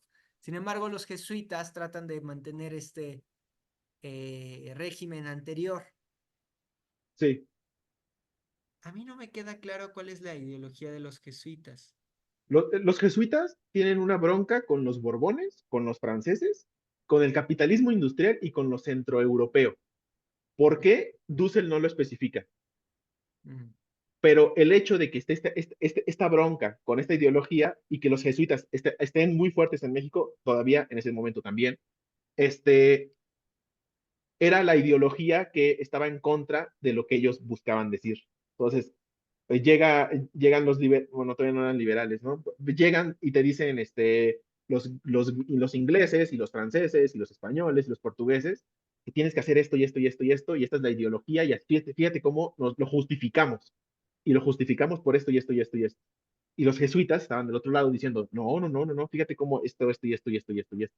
Entonces, esta bronca fue lo que terminó por tratar de quitar a los jesuitas, que era como la última ideología que les podía impedir su hegemonía. Y es Ya. aquí donde ya entramos a lo de la periferia, o sea, ya tal cual, o sea, aquí ya como España y Portugal se han sometido a Francia y a Inglaterra, España y Portugal son la semiperiferia. Entonces, ¿qué es América Latina? Pues es la periferia de la semiperiferia. O sea, nada. Y luego tenemos la oligarquía, se da, y por ende en América Latina se da lo que es la oligarquía comercial y viene con su ideología.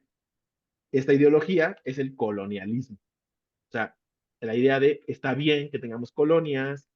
¿Por qué? Porque nos lo dice toda esta ideología, ¿no? Entonces Latinoamérica se pone en una situación de explotación y pues aquí hay algo muy importante. Cuando se da esta situación de explotación, hay una respuesta popular. Y esta es una emancipación de la concepción borbónica de las colonias.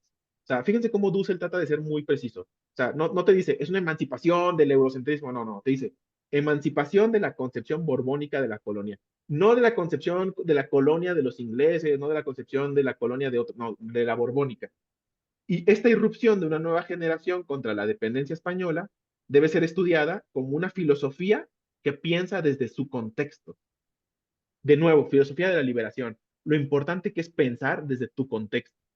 Pensarte sabiéndote oprimido, sabiéndote dominado, sabiéndote que vives en estas condiciones geográficas, sabiéndote que tienes esto y esto, Ciencia de sabiendo clase.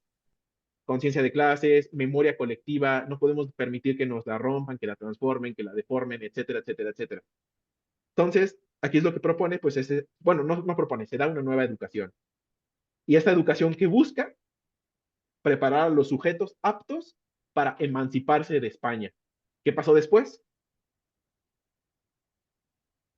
Emancipación de España, ¿no? Entonces aquí llegamos a lo que es la segunda época. Mencionábamos que la época es esto que se da por cambios de siglos, etcétera, etcétera, ¿no? Entonces, para que haya un cambio de época, tiene que haber un cambio en la relación práctico-productiva. Aquí, la segunda época se llama la filosofía en la dependencia neocolonial. O sea, ya no hablamos del colonialismo, ya cambia, ya es neocolonial. Y esto a partir de 1807. Si recordamos, a partir de 1807 empezaron las guerras de independencia, empezaron todos estos procesos, los cuales beneficiaban a los ingleses, a los franceses, a los americanos después, ¿no? Aquí es cuando entra Napoleón. Primero entra Portugal, luego entra España. Y se da un nuevo centro generador de la civilización. Por eso cambia la relación práctico-productiva.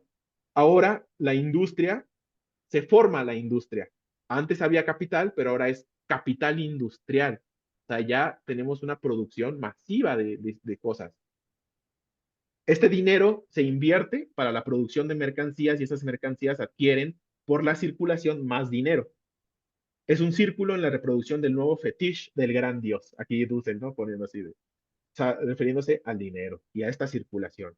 Entonces, aquí la ilustración y el empirismo inglés son las filosofías articuladas a este núcleo generador histórico. Fíjense las palabras que usa y cómo nos lo determina, ¿no? Aquí la producción por la mediación de la máquina permite la valoración del capital. Aquí nos especifica por qué es una nueva etapa. Porque entra esta producción de la máquina. Esto no significa que antes no se explotaban recursos, no se hacían mercancías en los países centrales y luego se vendían en los países periféricos. Eso se mantiene, pero ahora en una escala industrial, lo que cambia la relación práctico-productiva. Y aquí menciona que es algo muy importante, Latinoamérica no tuvo burguesía industrial en el siglo XIX. Llegó la burguesía no como burguesía industrial, sino como burguesía nacional, que es con la que seguimos peleando hoy en día. De Que, hecho, bueno, perdón. No sé si se ah, acuerdan que cuando leímos Las Venas Abiertas, hubo una parte en la que hablábamos de ahorita no me acuerdo el nombre, que era un mexicano súper conservador, pero que trató de montar su industria de telas. mm, Y que pero eso ya fue siglo XX, ¿no? Porque fue en 1900. No me acuerdo si fue en 1900 o finales. Sí, yo creo que sí, 1900. Pero justamente eso, ¿no? O sea, apenas empezaba en 1900, ¿no? Y aquí estamos exacto. hablando de los 1807. Exacto, exacto. O sea, para que haya una burguesía nacional. O sea, de hecho, mucha gente le recrimina a la burguesía mexicana que no fue lo suficientemente fuerte como para hacer que México sea un país desarrollista o un país desarrollado. Que O sea, fue un poco lo que pasa lo que pasó en Estados Unidos, ¿no? Que es lo que exacto. funciona. Sí. O en Japón, etcétera, ¿no? Bueno, después ahorita vamos a ir un poco más Espera, rápido. ¿a qué se refieren con eso? ¿De qué fue lo que pasó con Estados Unidos y en Japón? O sea, o sea, que la burguesía en otras partes del mundo aprovechó o utilizó esta posición de burguesía para desarrollar industria. O Ya, sea, ya, sí. fuentes productivas utilizando pues, las nuevas tecnologías, ¿no? Aquí simplemente era pues, consumo y explotación de lo más básico que eran los metales, ¿no? Entonces realmente o sea, no tuvimos este desarrollo industrial hasta, o sea, en todo el siglo XIX, ¿no? 1800. Y lo que comentaba es que justo, o sea, hasta el siglo XX y apenas, y costó mucho trabajo, ¿no? Entonces sí, pero en otras partes como Estados Unidos, ahí sí tuvieron industria pronto, ¿no? Exacto. Ya, ya. Ya. Exacto. Ahí la diferencia entre burguesía industrial y burguesía nacional. Para cuando te digan todos los burgueses son iguales, pues no, ni ellos, ¿no? Bueno, después nos encontramos, como entramos a una segunda época, pues nos encontramos con sus periodos. De nuevo, los periodos son cambios políticos. Entonces, se da con diferencias en la clase que está dominando. Entonces, nos encontramos con el cuarto periodo, que es la filosofía ante la primera emancipación, entendiendo la emancipación, que ya es la necesidad de generar, o desde la praxis, una filosofía que justifica la voluntad revolucionaria. Ojo, eso está muy interesante. ¿Cuál es esa voluntad revolucionaria que va a generar el pueblo sobre los burgueses, o sea, los oprimidos sobre ellos? Es el uso de armas, el derecho a una constitución, a tener una nación, y todo eso aquí se constituye lo que es la filosofía política. Entonces se da este cambio. Luego tenemos un quinto periodo, que es el fracaso del nuevo orden. Ese es a partir de 1820. Ojo, fíjense en la época, o sea, en esos momentos apenas nos estábamos juntando para hacer una nación mexicana. Aquí ya empieza el capitalismo, lo autónomo, lo autocentrado, y encontramos esta filosofía que Dussel la explica muy, muy sencillo, es hay que industrializarse. O sea, todos los países saben que hay que industrializarse, y es imperativo, pero no se articula a ninguna clase burguesa empresarial, productiva o industrial, que es lo que mencionábamos. O sea, la burguesía no fue lo suficientemente fuerte como para tener esta industria, como para industrializarse. Y dice Dussel, nuestros filósofos liberales de periodo son algo como intelectuales orgánicos de lo que hablábamos, del liberalismo europeo, y por ende permiten la penetración europea. Aquí me suena mucho al porfiriato, o sea, bueno, aunque el porfiriato va a venir después, pero me suena mucho el porfiriato de decir, la idea de Porfirio Díaz venía desde 50 años atrás de lo que tenemos que hacer es ser un francés, o sea, tenemos que industrializarnos como lo hicieron los franceses, como lo están haciendo los ingleses. Entonces, y aquí es algo muy importante porque empieza lo que primero fue la sociedad de artesanos. Y aquí ya es la lucha contra la importación de mercancías extranjeras. ¿Ahí Fíjense estás desde en el cuándo. quinto periodo o dónde estás? Quinto periodo. Quinto periodo. Exacto. Ya voy a pasar al sexto. Entonces, en el sexto periodo ya tenemos lo que es el positivismo. El título es El positivismo a la sombra de la expansión del imperialismo.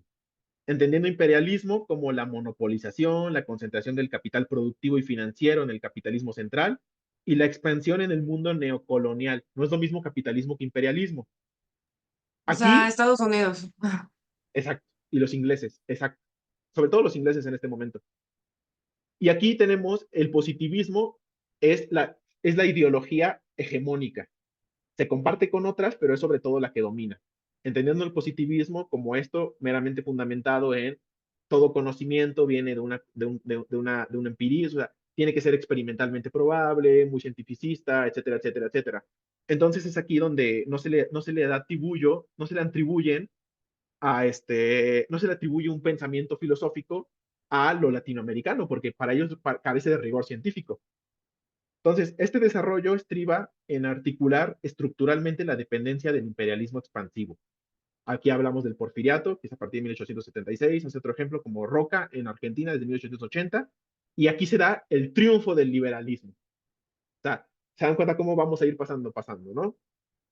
Entendiendo libertad de comercio del imperio y apertura de puertos para la libertad ventamiana, nuestra expoliación.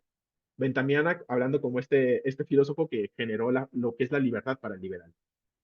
Y aquí la izquierda latinoamericana nace por escisión de los grupos liberales o positivistas.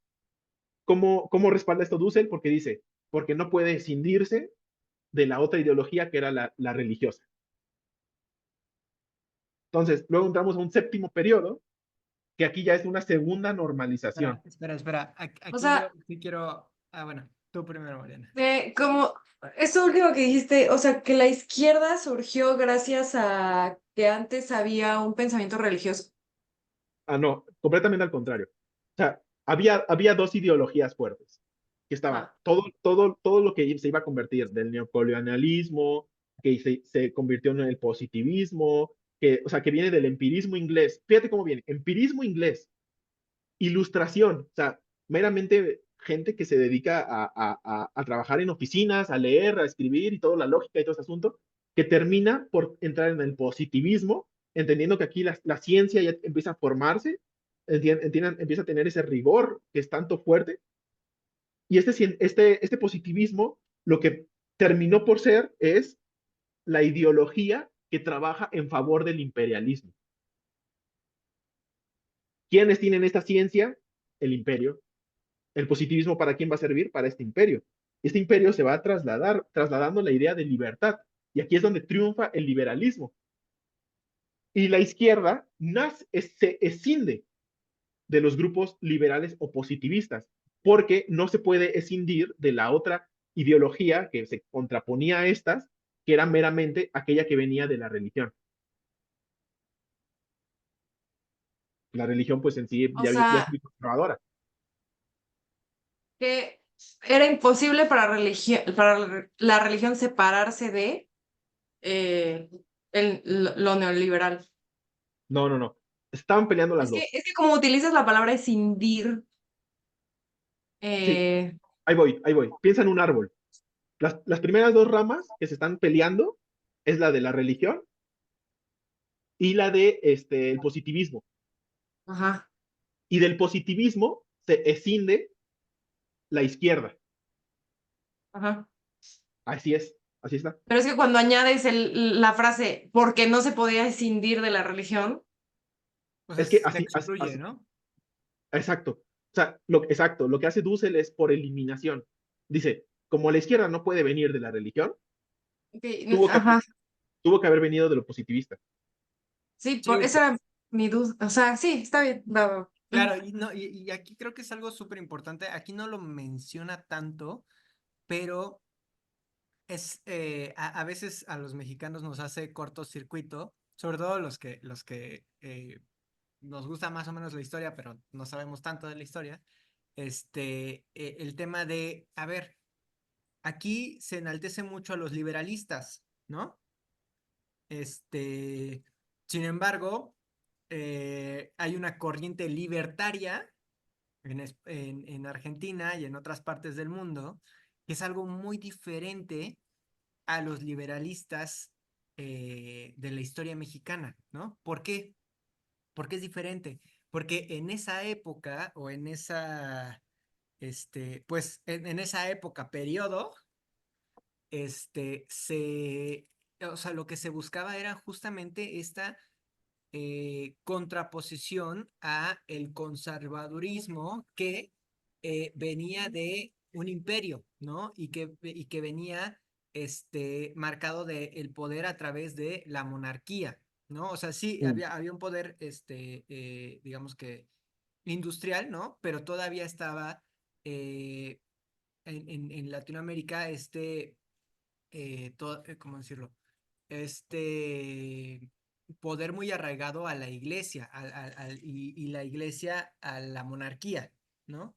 Entonces, aquí es justamente donde, como dice Luis, se esciende o se excluye de la izquierda latinoamericana de la religión, no porque la religión en sí sea conservadora, sino porque los representantes de la religión en ese momento querían conservar el status quo que tenía la iglesia en ese momento.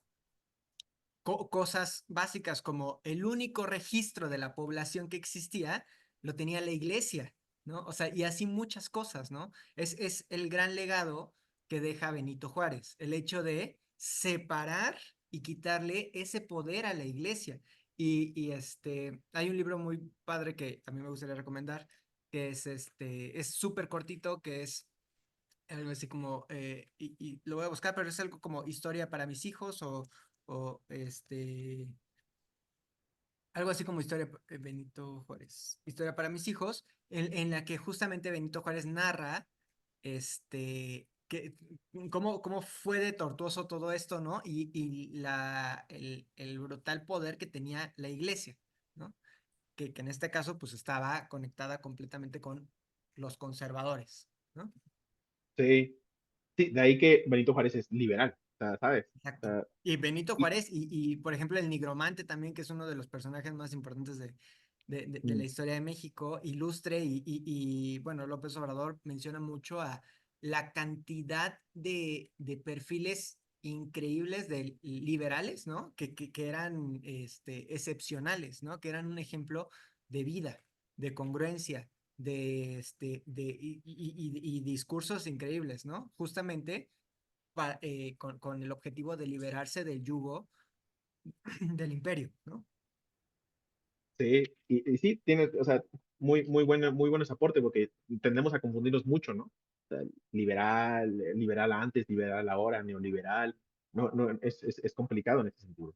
Bueno, vamos un poco más rápido, ya casi vamos a terminar con esto. Este sexto periodo, ¿no? Que hablamos de que es el triunfo del liberalismo como tal, auspiciado por el positivismo. Luego entramos al séptimo periodo, que es la segunda normalización, lo que llama la ambigüedad populista. Aquí hay mucho que hablar, que es, esto para Russell es desde 1910, y aquí remarca lo que fue la Revolución Mexicana, que para él es la Revolución Campesina, que toma y que lo que permitió es que la burguesía nacional tome el poder, ¿sabes? O sea, revolución campesina, pero lo que logra es que la burguesía nacional tome el poder. Y aquí es donde entramos al populismo, que es burguesía de los países periféricos en aparente alianza con la naciente clase obrera. Ojo, fíjense, o sea, todo esto lo seguimos muy directamente. Y, y aquí es donde dice Dussel, esto se da sobre todo en el momento de las guerras mundiales para los europeos. Y como estamos en una filosofía de la liberación y tenemos que salir de este eurocentrismo, Dussel les llama guerras interburguesas, o sea, guerras entre burgueses. Aquí se da el florecimiento de la producción Wow. nacional industrial periférica. Y de hecho, pues este fue el momento donde México disparó, cultural, económica, socialmente disparó. Pues La de hecho, burguesía, rapidísimo, en Mariano Azuela podemos ver este no entendimiento de los revolucionarios, a decir, a ver, si soy revolucionario, ¿por qué las cosas no están cambiando? Si se supone que la revolución era para que me ayudara, y no entendían por qué quienes estaban en el poder no, o sea, más bien quienes habían pasado el poder, no estaban cambiando las cosas para ellos. está duro, ¿no? Claro, Este, y ahí sí, faltan perfiles, ¿no? Obviamente, que es lo que mencionábamos, ¿no? ¿En qué página leíste esto del populismo? Es que si vas a la introducción, donde dice séptimo periodo, ahorita te digo. Ah, o sea, ¿es la hoja 43 o 42? Um, O los sea, yo estoy sábados. en el séptimo periodo, pero... Pues sí, debe ser por ahí. No, debe ser 43. Ajá, debe ser por ahí. Hablando de la página, sí, debe ser por ahí. ah, Ah, octavo periodo, séptimo. Sí, estoy en página 43 mm, o ya, 42, entre la 42 y la creo que 43. sí, ajá, exacto. Sí, Entonces, tenemos aquí es algo muy importante. La burguesía nacional, aunque está a favor del capitalismo, sí es algo determinante que cambia las cosas, que es antiimperialista. De nuevo, no es lo mismo imperialismo que capitalismo. Y las burguesías nacionales están en contra del imperialismo porque lo imperial se va a comer sus empresas, o sea, se las va a comprar, se las va a quitar. Entonces, están en contra de esto. Entonces, empieza este pensar de hay que enfrentarse a Europa y hay que retornar al origen. Entonces, es aquí donde tenemos a este renacer donde la novedad es lo indígena. Este renacer del regreso al origen. Es aquí donde tenemos, yo lo relaciono mucho con los muralistas mexicanos, con la misma revolución que da todo este aspecto de esta relevancia a esto, centrarnos hacia nosotros mismos, y no solamente en México, en muchos otros países sucedió todo esto, ¿no?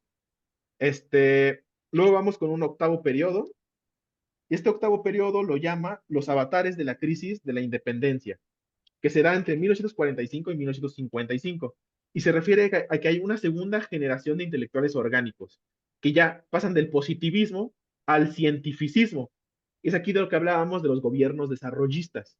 O sea, como se le da tanto valor a lo científico, vinculándolo con la tecnología, se instaura, bueno, no se instaura, se funda lo que es la CEPAL, por ejemplo, y se promueve una idea de desarrollo. Un desarrollo que va a ser un fenómeno, que tiene que ser un fenómeno universal y neutro, que puede ayudarse con o que puede apoyarse con la ayuda de capital y tecnología extranjera. O sea, y que es en lo que nos mantenemos. O sea, todavía seguimos con esta idea de la inversión, ¿no? Que el nearshoring, que esa es nuestra forma, tenemos que ir por esta inversión extranjera, tenemos que trabajar con eso. Y sí, es importante, pero en esta idea de que es universal y es neutra, pues no, ¿verdad?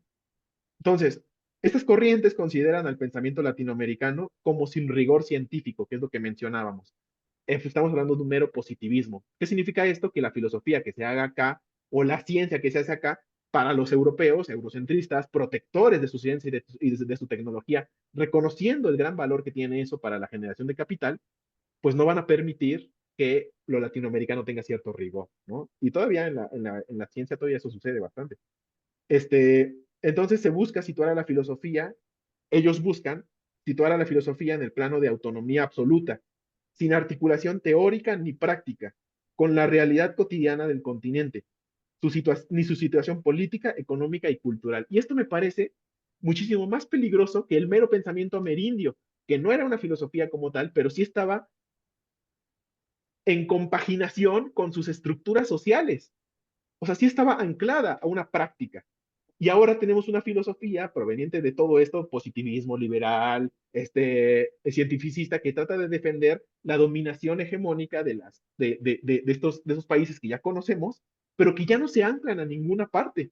Y como no se anclan, pues tenemos estos reaccionarios que tratan de sacar una filosofía que la podemos comparar con las peores teologías, con el New Age, ¿sabes? Con todo este asunto de ya llevamos unas metafísicas muy, muy, muy extrañas, y por eso es tan importante hablar las cosas desde un punto material. Entonces, llegamos a la tercera época, que es ahí donde yo me encuentro, al menos, que es, la tercera época es la filosofía ante la segunda emancipación.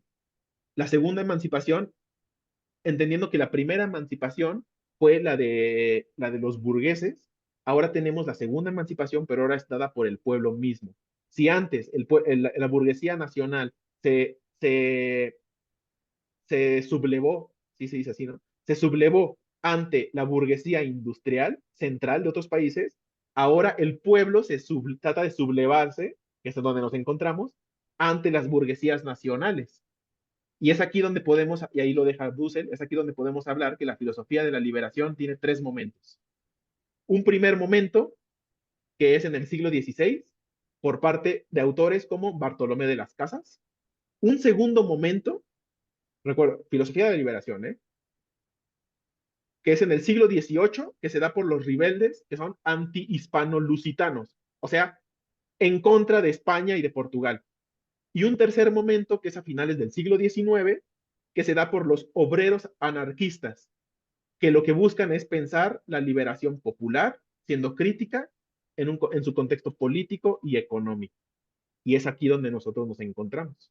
Según Dussel, y este es el seguimiento histórico el cual nos introduce para poder entender, o al menos acercarnos a entender lo que nos quiere decir con este libro. Yo agregaría dos paréntesis, o dos asteriscos rápidos. El primero es, en la segunda etapa es justamente cuando se da el choque con los jesuitas. La segunda, digamos que en el segundo momento en el que se ve la teoría de la liberación, ¿no? El segundo desarrollo. Y Ajá. me llama mucho la atención que ahí pone Dussel, es la segunda vez que subrayo que pone Dussel. Esto no está profundamente investigado y será investigado por las futuras generaciones, ¿no? O sea, está súper interesante justamente eso, ¿no? O sea, decir, aquí hace falta, ¿no? Este, y bueno, eso como un paréntesis. El segundo paréntesis es, esto es un claro, la verdad es una lástima que no le haya podido leer antes como con tanta profundidad, lo voy a releer obviamente, pero es una muestra clara de cómo funciona o de dónde nacen estos think tanks. No sé si los han escuchado, pero los think tanks son, digamos que centros pues sí, de ideologías, no sé si necesariamente filosofías, pero sí de ideologías que buscan mantener mayormente el status quo del conservadurismo, ¿no? O de la hegemonía actual, ¿no?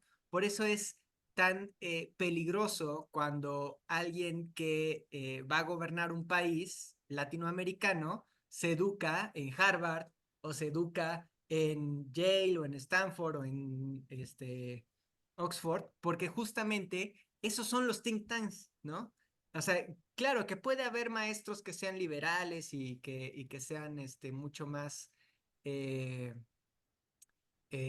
pues como los que ya se mencionaron, ¿no? O sea, las personas que estuvieron dentro de la colonia y que fueron como Bartolomé de las Casas, ¿no? Que fue antisistema, por decirlo de alguna forma, ¿no? O sea, sí puede haber maestros que sean mucho más liberales. Y de ahí se ve, por ejemplo, las protestas que hay contra lo que pasa en Palestina, ¿no? Un montón de estudiantes que protestan por lo que está pasando en Palestina y que protestan porque las universidades de una forma u otra apoyan a Israel, ¿no? Sí. Y se da este choque hegemónico. Pero por eso es tan importante que nosotros no perdamos de vista estos think tanks, no perdamos de vista de dónde viene esta gente, dónde se educan, y si están repitiendo este pensamiento, ¿no? Si están eh, pues de parte del status quo o de parte del pueblo. Y mi último paréntesis es el concepto de populismo. Ahorita en México está muy, muy, muy, muy democratizado el uso de la palabra populismo, y viendo aquí el origen del populismo o como lo denomina Dussel, esto Por se, favor, silencia tu micrófono. esto se da cuando se da este apoyo ficticio de un, eh, no quisiera decir oligarca, pero de un industrial en una posición benéfica, digamos que hace acciones fingiendo un apoyo al pueblo, ¿no? Eso no tiene nada que ver con que hagas políticas públicas para de verdad ayudar al pueblo, ¿no? Claro. Entonces, o sea, se desvirtúa todo y entonces se dice que el populismo es hacer programas sociales, ¿no?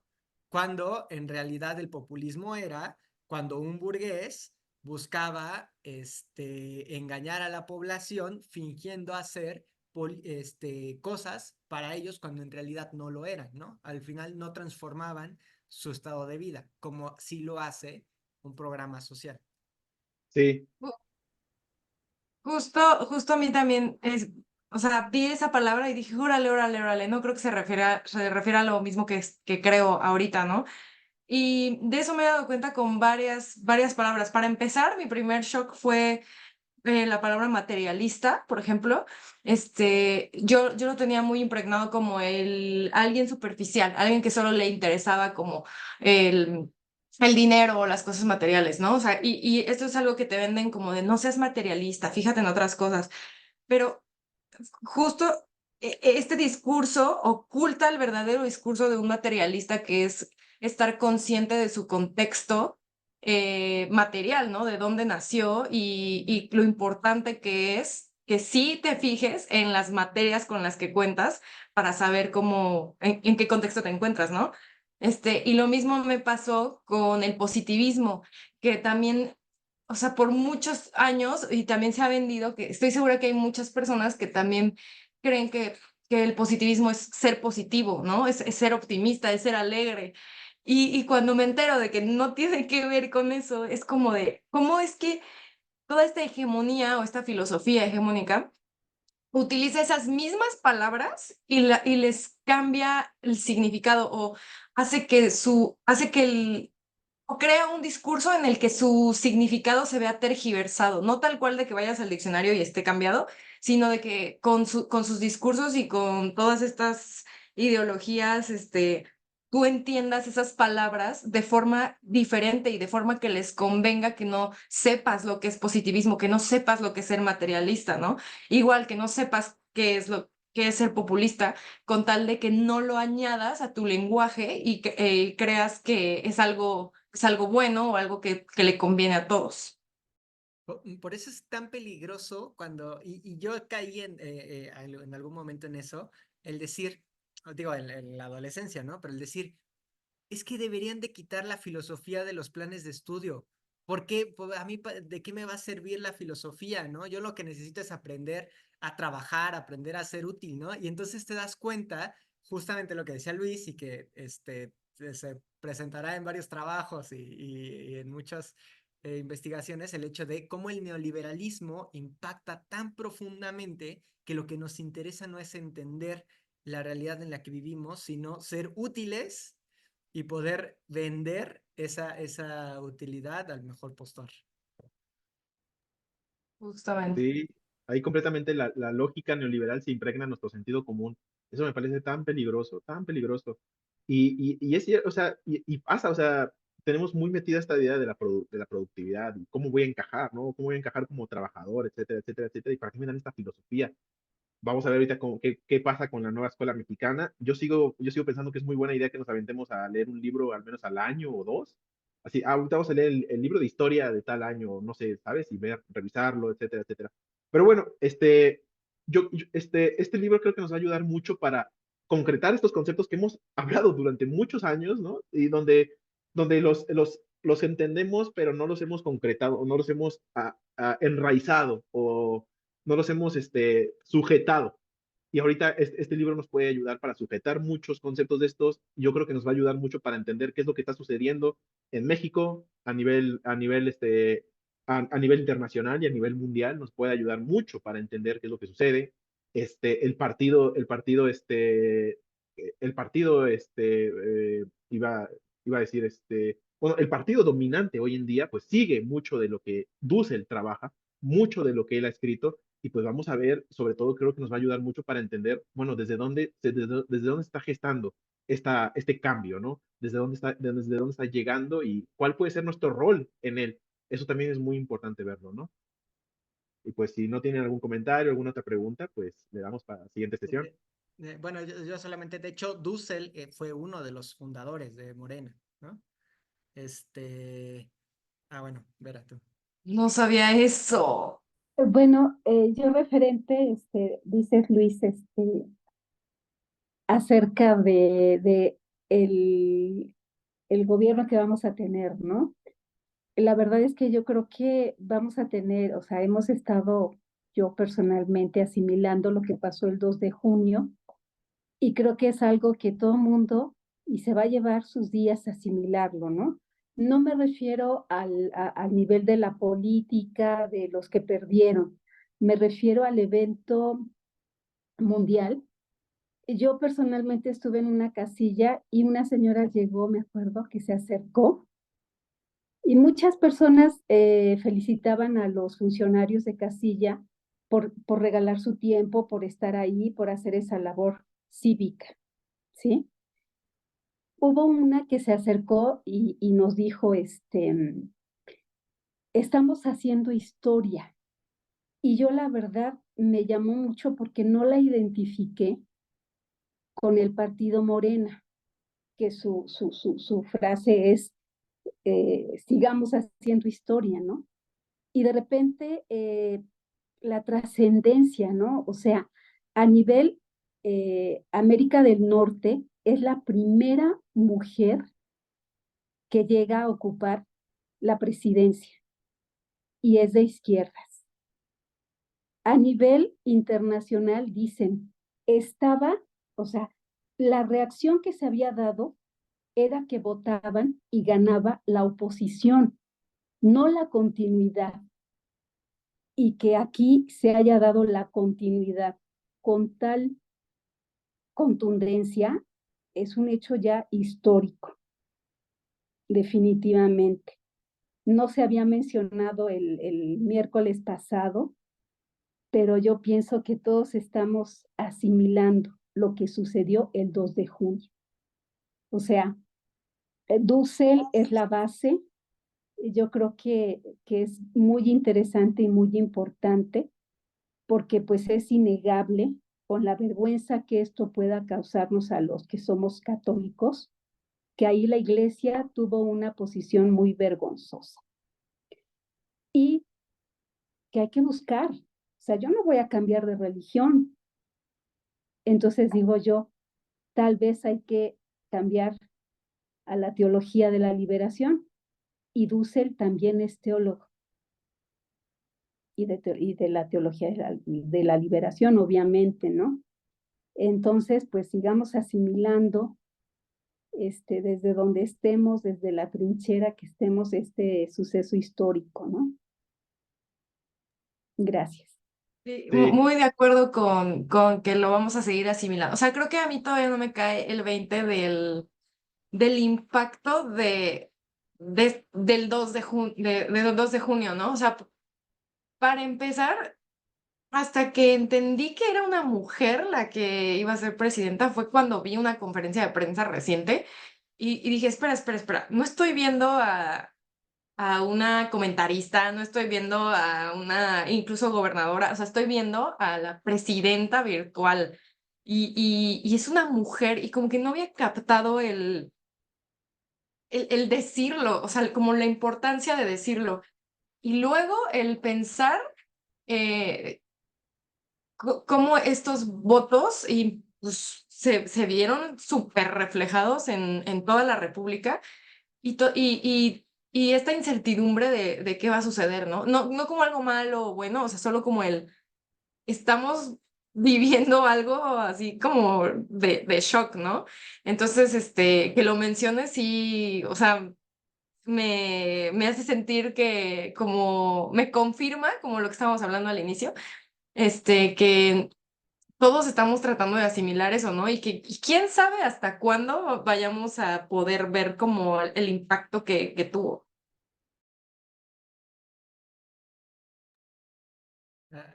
Y creo que ha sido de las sesiones más largas, pero de verdad, o sea, yo no me di cuenta en qué momento dieron las 9 y en qué momento fue avanzando. Creo que es una gran elección de libro, creo que va a ser algo muy bueno. Creo que sí está bueno que quede la constancia de lo de 2 de junio en la grabación para la posteridad, ¿no? Y pues solo mencionar que Dussel todo el tiempo fue activista. Ah, bueno, mencionar personajes como Méndez Arceo, ¿no? Que pues Méndez Arceo fue un sacerdote que era amigo de Dussel y que hizo mucho por los religiosos, pero desde la izquierda, desde la teología de la liberación, ¿no? Y que creo que es algo súper interesante que después leeremos. Este, y bueno, Dussel falleció el 5 de noviembre del 2023, hace muy poco, hace menos de un año, ¿no? Y nada, pues qué gusto que estemos leyendo esto, la verdad. Y bueno, falleció Dussel y se perdió esto, se perdió esto. se perdió, consideran, como les mencionaba en YouTube, Dussel es muy fuerte, o sea, mucha gente lo ve, mucha gente lo ha visto Sí, no y, creo que se haya perdido. y se ha escrito mucho, o sea, el señor trabajó toda su vida, toda su vida, toda su vida, o sea, seguía en el 2022, 2023 seguía trabajando y haciendo videos y levantando entrevistas y todo, ¿no? Es impactante. Y rápido, en cuanto al comentario de todo lo que nos falta asimilar, si Dussel nos dice que todavía falta gente que se dedique a estudiar al siglo XVII, imagínense cuánto falta para que entendamos lo que está pasando ahora. O sea, este video y lo que las expresiones, nuestros comentarios pueden ayudar a ese futuro historiador, ¿no? Para que pueda capturar un poco la percepción que teníamos. Entonces, puede ser. Bueno, si no hay otro comentario, pues despedimos la sesión. Les compartimos después, a ver si mañana les comparto las páginas que vamos a leer para la siguiente. Traté de hacerlos encapsulados, o sea, que veamos capítulo, o sea, que cerremos los capítulos, ¿no? Entonces, bajo esa idea, pues a darle, a leerle y pues venimos aquí a platicar lo que entendimos y venimos a hacer un seguimiento con lo que él nos menciona y tratando de ver qué entendimos, ¿no? Pues a esa finalidad y relacionarlo con nuestras condiciones actuales, ¿no? Pues nada, Gracias. muchas gracias, buena noche. Hasta Descansen. luego. Que Excelente estén semana. bien, adiós. Gracias, buenas Hasta luego, noches. Ana, cuídense. Hasta luego, Vera. Adiós, igual. Excelente noche. Gracias, buenas noches. Hasta luego.